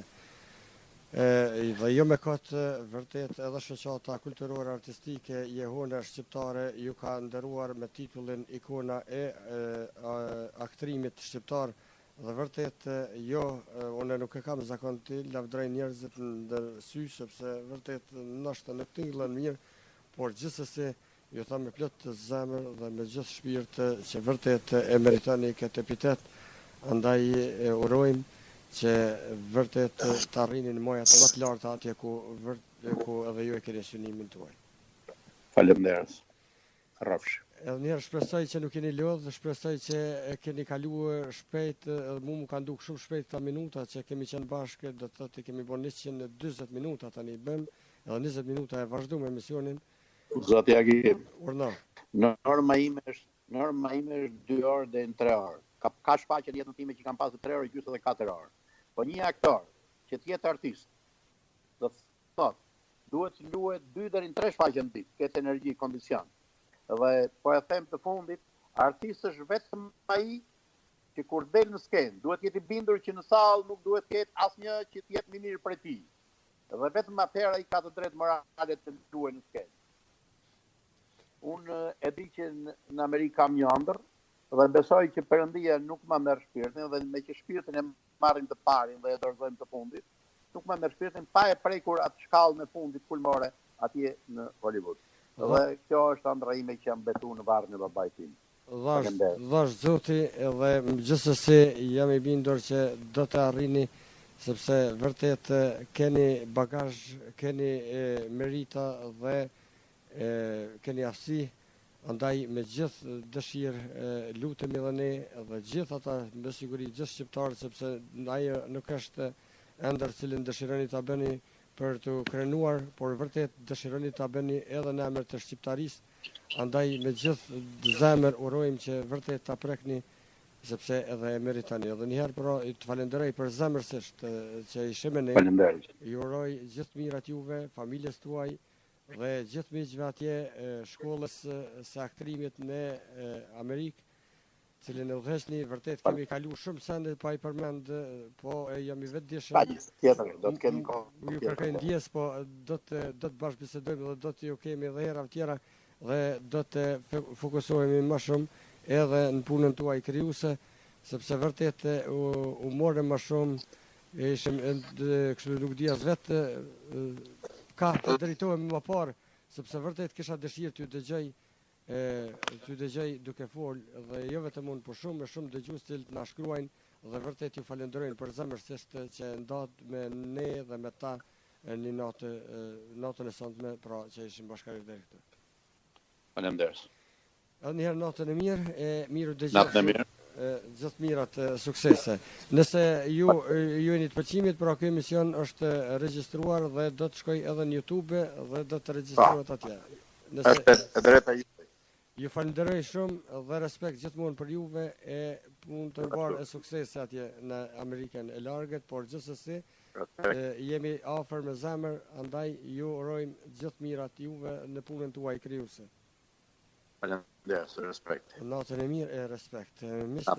Miq të dashur, ja pra vërtet ishte kënaqësi, mua më duk shumë shkurt, besoj që edhe juve që keni qëndruar me ne, ju ka duk po ashtu shkurt, si që shkruajti edhe mika e nderuar Shpresa para pak çastesh dhe vërtet, po gjithsesi jemi vërtet krenar që kemi njerëz të tillë, të cilët me mishë me shpirt, me gjithë qenjen e tyre mundohen dhe përkundër mos përkrahjeve që të bëjnë të pamundurën, që vërtet ëndrat jo vetëm të tyre, por ëndrat edhe të parëve, siç e dëgjuam pra edhe aktorin e madh z.Xhevat Limani, që është betuar tek prindi i tij, tek varri i tij, që vërtet do ta kryejë këtë amanet dhe dhash Zoti që vërtet të prek ato dhe të bëj realitet ato ëndra.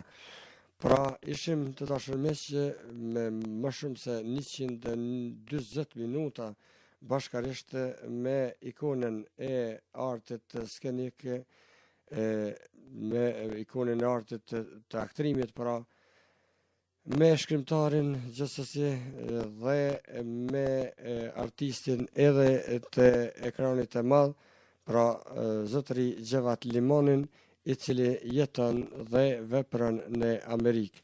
Me shpresë që keni kaluar bukur, të dashur miq, deri në takimin e radhës, pra deri sot në javë, unë këtu ndahem nga ju, por para se të ndahem do të shkoj edhe një këngë me cilën do ta përshëndesim pra të nderuarin, Mysafire kishim artistin e madh z.Xhevat Limanin me një këngë nga Ili Shaqiri për profesorin e tij Anton Qeta. Miq të dashur, këtu prapo ndahemi, ju dëshiroj një natë të mirë dhe qaste të bukura në vazhdim për ata që s'kan gjumë, qëndroni sepse vërtet do t'ju dhurojmë këngë të bukura nga studio e Radio Lirës.